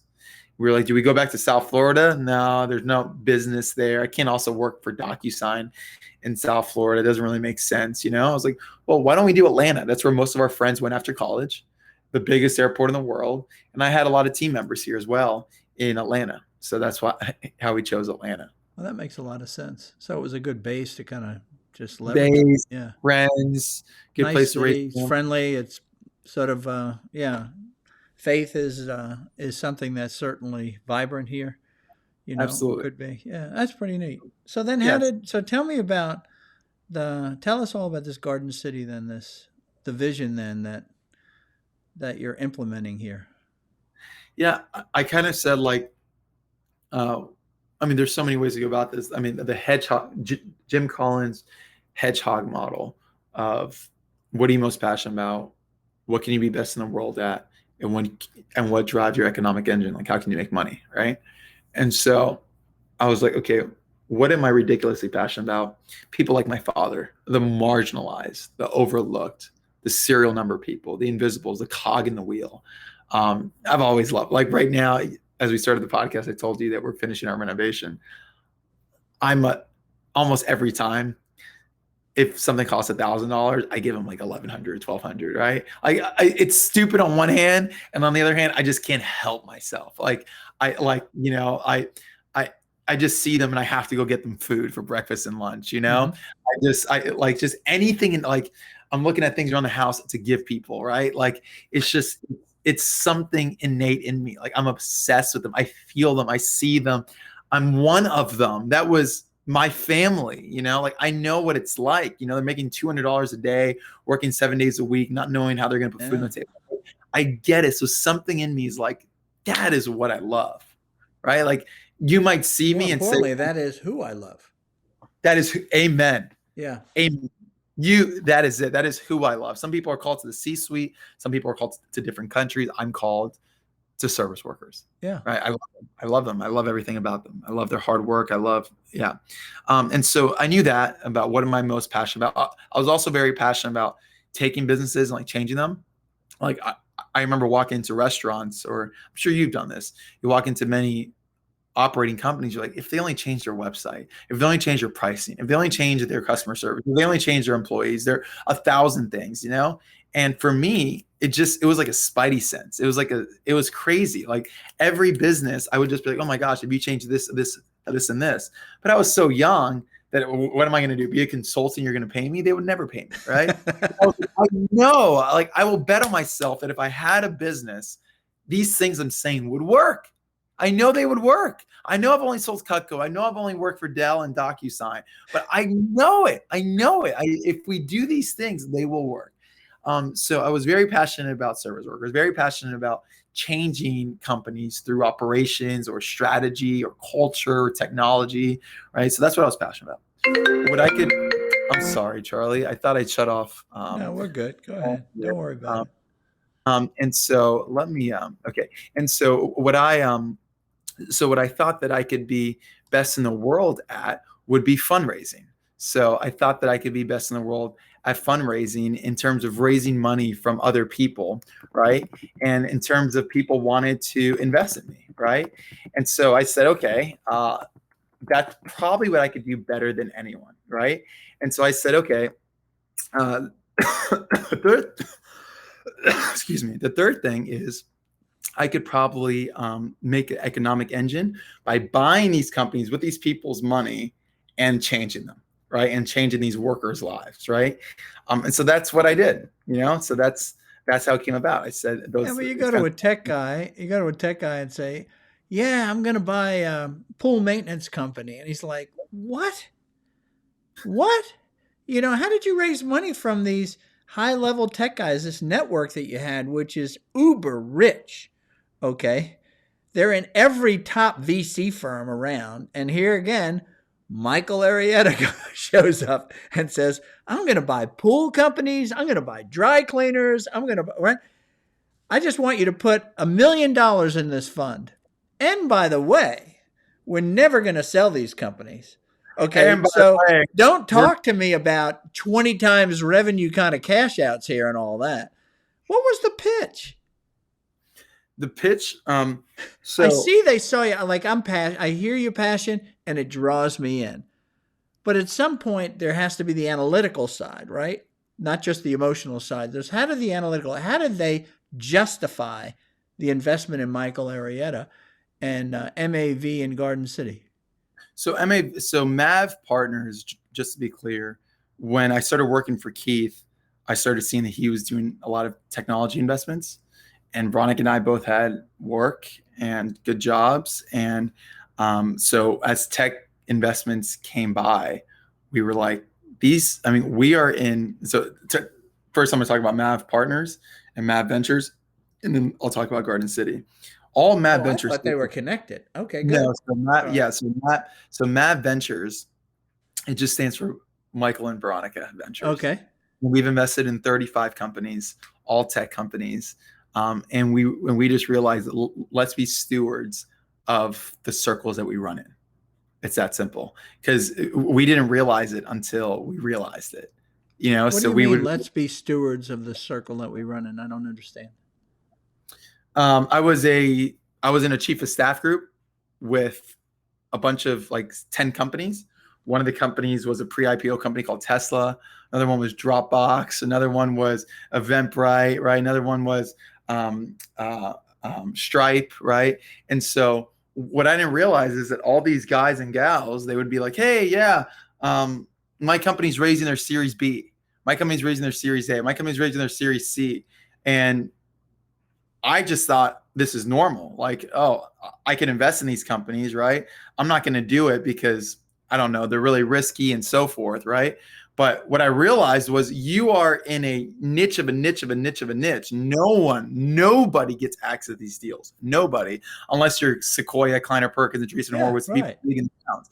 And so eventually we realized that we're like, oh my gosh, we are like in a bubble beyond all bubbles here. Like when Pat Gelsinger calls me about a deal, It's not every day the CEO of Intel is calling you about an angel investment or a Series A or B company. Like, you take advantage of that. So that's what Mav Ventures is. It's Veronica's family. It's Veronica and I's family office that we only invest in tech deals. And every time there's a tech deal, we sell some of our DocuSign stock and invest in the tech deal. So that's it. That's totally separate. Amazing. Yeah. And then separately, so Garden City. What is Garden City? It's basically a Berkshire Hathaway. Focus on small and mid-sized service companies. Mm-hmm. That's what it's a Berkshire Hathaway focus on small and mid-sized companies. When I had this vision of like, man, I love service companies. I love service workers. I want to buy them, and I just want them to cash flow. I've always been obsessed with compounding interest and cash flow, right? Just I love the whole nature of value investing. Which is the antithesis of tech. You nailed it. That's exactly it. You don't need cash flow. You got investors. They make up. Exactly. They make up for all of the deficits. And so I read one day it's going to be worth so much, no one's going to care. I love it. Exactly. And so I read a research paper from Stanford and Chicago Booth School of Business on this whole world called search fund, right? That all a search funder is, it's typically someone that graduates from business school, and they say, I want to be an entrepreneur through acquisition, ETA, entrepreneurship through acquisition. So typically an MBA student graduates and asked to come work at DocuSign in a consulting job or McKinsey or Bain or something. But some say, I'm an entrepreneur. How about I go find a business, a financial services business, a healthcare business, something, and I buy it from that business owner that's looking to retire, right? And I'll run it. I'll be the CEO of it. And I was kind of skeptical for all the right reasons. Oh, well, are they actually going to be able to buy the business? How much are they going to buy the business as? They're young guys. Are they even going to do good? And the IRR over the last decade's insanity. It's like 36% IRR on search funders. It's phenomenal. The success is phenomenal of search funders. And what the market is that these search funders are focused on is EBITDA. If you do not know what EBITDA stands for, it's earnings before your interest, your tax, the depreciation, and the amortization of your company. So you could look at it as your true profit, your true net profit of the business, right? Your true owner earnings. How much is an owner earning per year? These search funders look between 1 million of EBITDA and like 2 to 3. And this space of 1 to 3 million of EBITDA, it's way too low for professional private equity companies to go into. Right.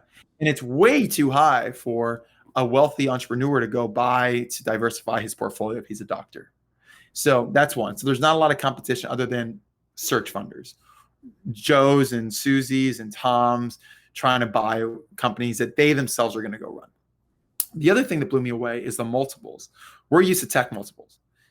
DocuSign went public at a 15 times top line future revenue earnings, right? All these companies are going public for 10, 20, 30, 40 times top line. What is EBITDA? What is net income? Who cares, right? And so once I learned that these companies, and this market's called the lower middle market's 1 to 10 million of EBITDA, trade, Charlie, on average 3 to 4 times EBITDA. That means in 3 to 4 years, if you don't grow the business at all, you make your money back. Which means in year 5, now you just made $2 million. In year 6, 2 million, 7, 2 million, 8, 2 million, 9, 2 million, 10. Goes on and goes on. Well, in fairness, you did have to pay taxes on that EBITDA. Sure. It does extend it to sort of more 5 to 6 almost. A little bit less because of other things, but yeah, and it depends how you structure it. But simply stated, you get your money. These things are going to stay in business, and you're going to get your money back. And eventually, if you got enough pipeline, you keep adding these deals, you got tremendous cash flow. It's ridiculous. It's ridiculous.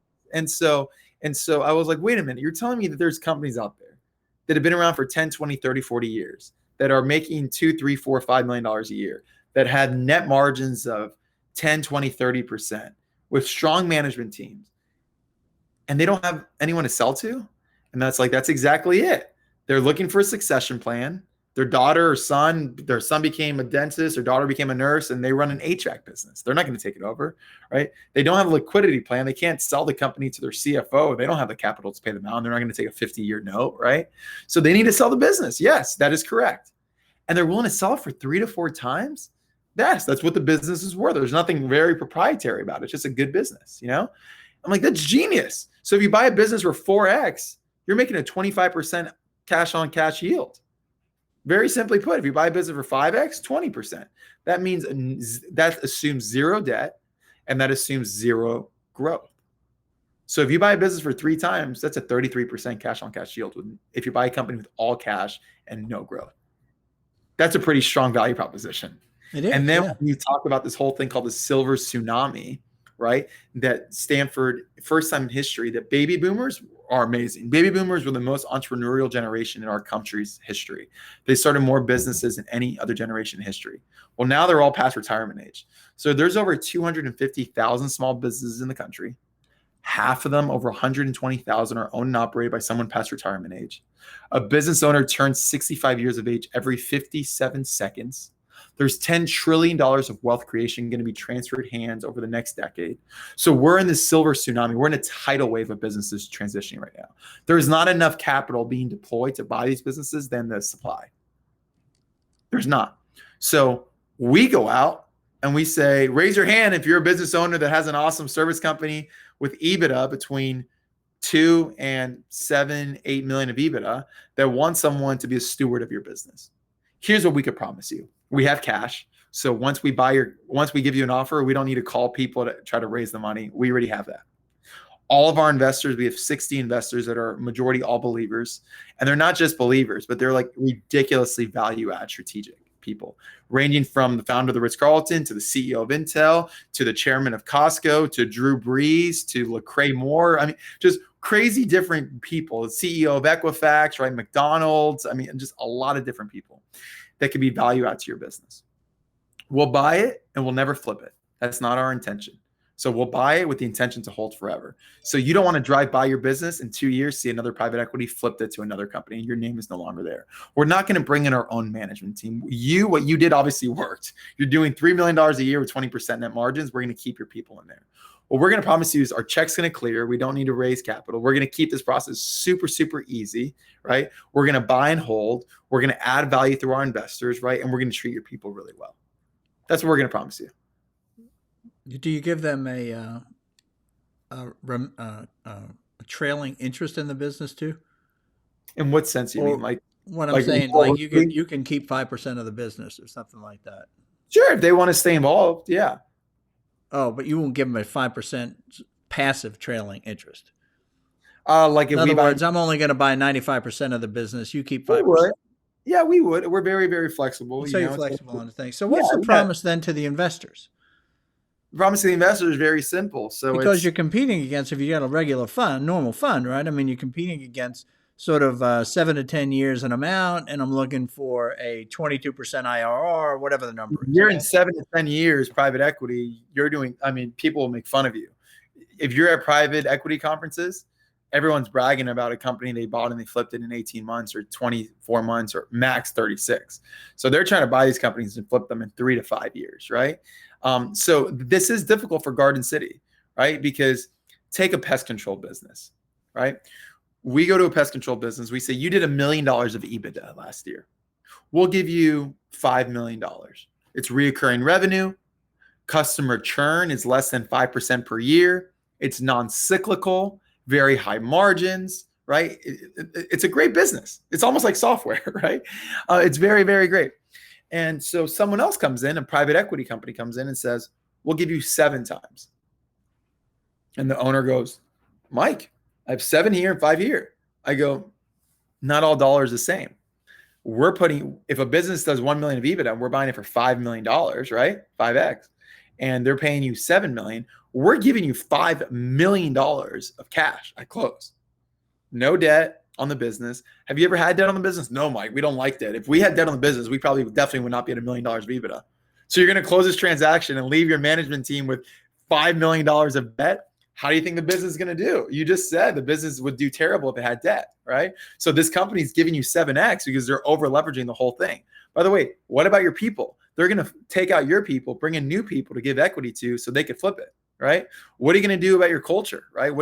So at the end of the day, Garden City only works with business owners who really care, who care deeply about their people, about their customers. Man, About that's tough to find, buddy.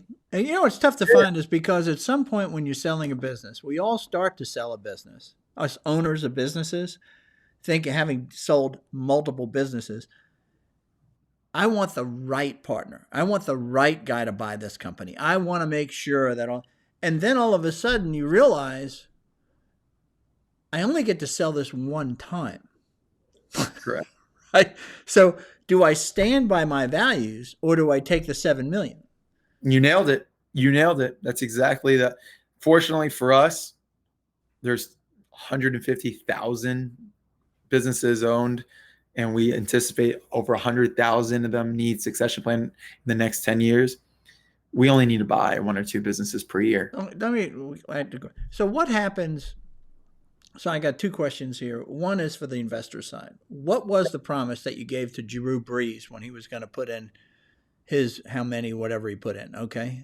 What's he? You say here's the kind of returns you can expect. Here's what we're looking to do based on our formula and what we're looking to do. And very simply put, if you start talking to me about IRR, it's probably not the right investment for you. Okay. We are trying to build a Berkshire Hathaway. So we are trying to build a built-to-last holding company that has dozens and dozens of businesses in the long term. So that means shared services. That means we'll create our own technology. We might spin out those technologies that service our companies and so forth, right? So if we are willing to sacrifice short-term profit for long-term value, right?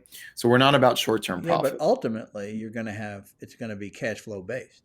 Oh, no, not ultimately. It always is. So if we buy that business, Mr. Drew Brees, for $5 million, that does $1 million of free cash flow per year, year one, you're going to get paid, the investors are going to get paid $1 million or $750,000 or something.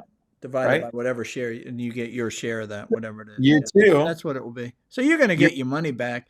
Basically, you get your money back immediately. Yeah, you get your money back starting day one. So I'm thinking about if I put money with you and I'm part of your fund, then I'll probably be at zero basis, probably within, say, 5 to 7 years.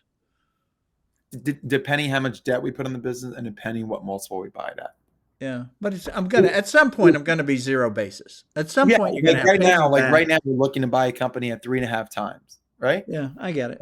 And we should get our investors' capital back in about 4.5 years. So the investors give us all their money to buy that company, and they'll get their money back in 4.5 years. Year 5. Here's the other side that I had. The other question that I had was, it all makes sense, but you're buying these people out who are pretty good operators. Like you said, somebody who's operating something like a pest control company gets it to, what did we say it was? It was 5 million in revenue with 1 million. Yeah, our typical size business, call it the smallest one, truly is like 10 million of revenue, 2 million of EBITDA. And we have gone in, right now we're looking at buying a company that does about 60 million of revenue and about 6 million of EBITDA. Okay. So that's different. Yeah, we're not buying mom and pop. That's different. Well, yeah, you're not buying mom, because when we talked a while ago, you were looking at mom and pops. Maybe I was looking at smaller. I think when we spoke, I said that we're willing to go to 1 million of EBITDA. Really, what our target is 2 million of EBITDA to 7 million of EBITDA. So to have 2 million of EBITDA, to have 2 million of cash flow, and you're running at 15%, 20% net margins, you have to be $10 to $20 million of revenue. That's what I'm thinking, because I remember when we first talked, the thing that I saw was a big problem is you don't have enough talented people to run these things. You'd always be looking to hire people, but if you get up there to 10, 20 million, now you've got people that know how to run the business. And so you don't have to always be looking for somebody to come in and run the business for you. Yeah. Two of the things that really you're bumping into the private equity guys at that point. Some of those smaller private equity firms, man, they're just going after everybody. They are. The good thing is there's a lot of good things going for Garden City. Last year or year to date, launched to date in the last 15 plus months, we've looked at 450 companies, and we have passed on 448.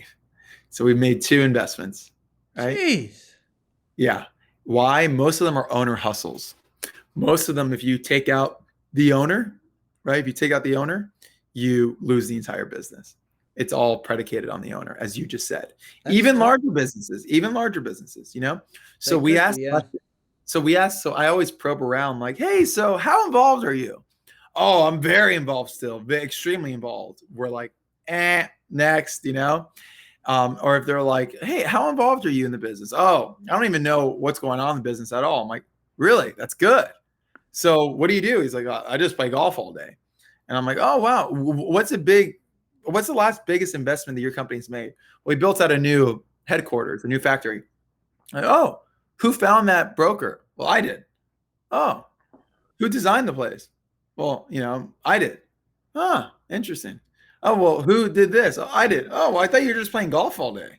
Because the biggest decision you guys made, it sure sounds like you were involved with a lot, And so that's all that's what we do. We really diligence companies to see really what makes them tick. What is their true secret sauce? What is their moat? What is it that stands out from the rest, right? Do they have a strong management team, right? Are they a trusted brand, right? Do they have a proprietary method, right? That's what we look for. And we find them, obviously, I mean, we've only been around for a little less than a year and a half, made 2 investments, right? Let me answer this. My last question for you, because we've been on this now. We've been talking. I'll let you know for 2 hours and 10 minutes. Okay, and I got to let you go. You got to get back to Veronica. But is when you go to these guys and you talk to them, do you set them up with, if we have a really great conversation and we enjoy each other, I'm just looking for one other name that you can refer me to. Do you do that? No. No. But what I do believe is having a built to last brand. If everyone else in this industry of private equity is a bird, Garden City wants to stand out like a giraffe. Like we want to look so different, So everything we do is radically different. So every business owner that we talk to, like those 450 people, they're now champions for us. I cannot tell you how many of them refer us companies or how many of them send our newsletter out. So we really, really go above and beyond by trying to cultivate a community of people that are saying, we want to see these guys win.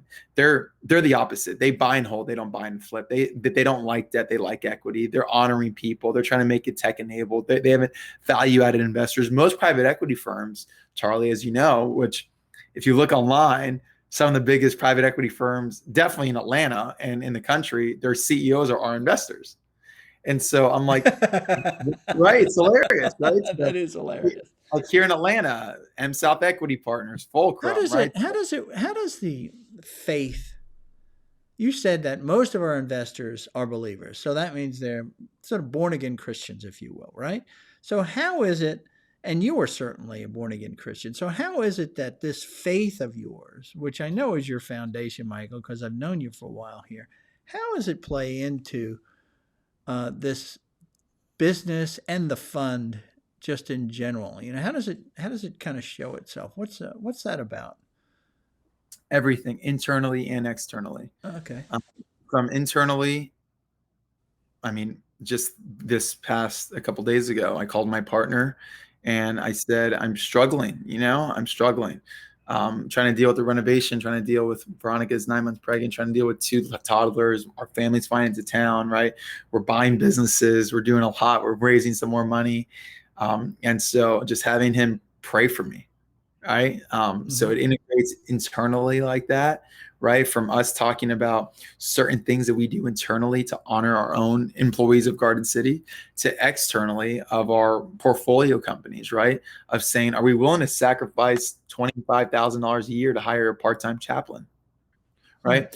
Are we willing to actually partner with Ron Blue or Thrivence or someone like that to actually come in and give our people financial literacy class, right?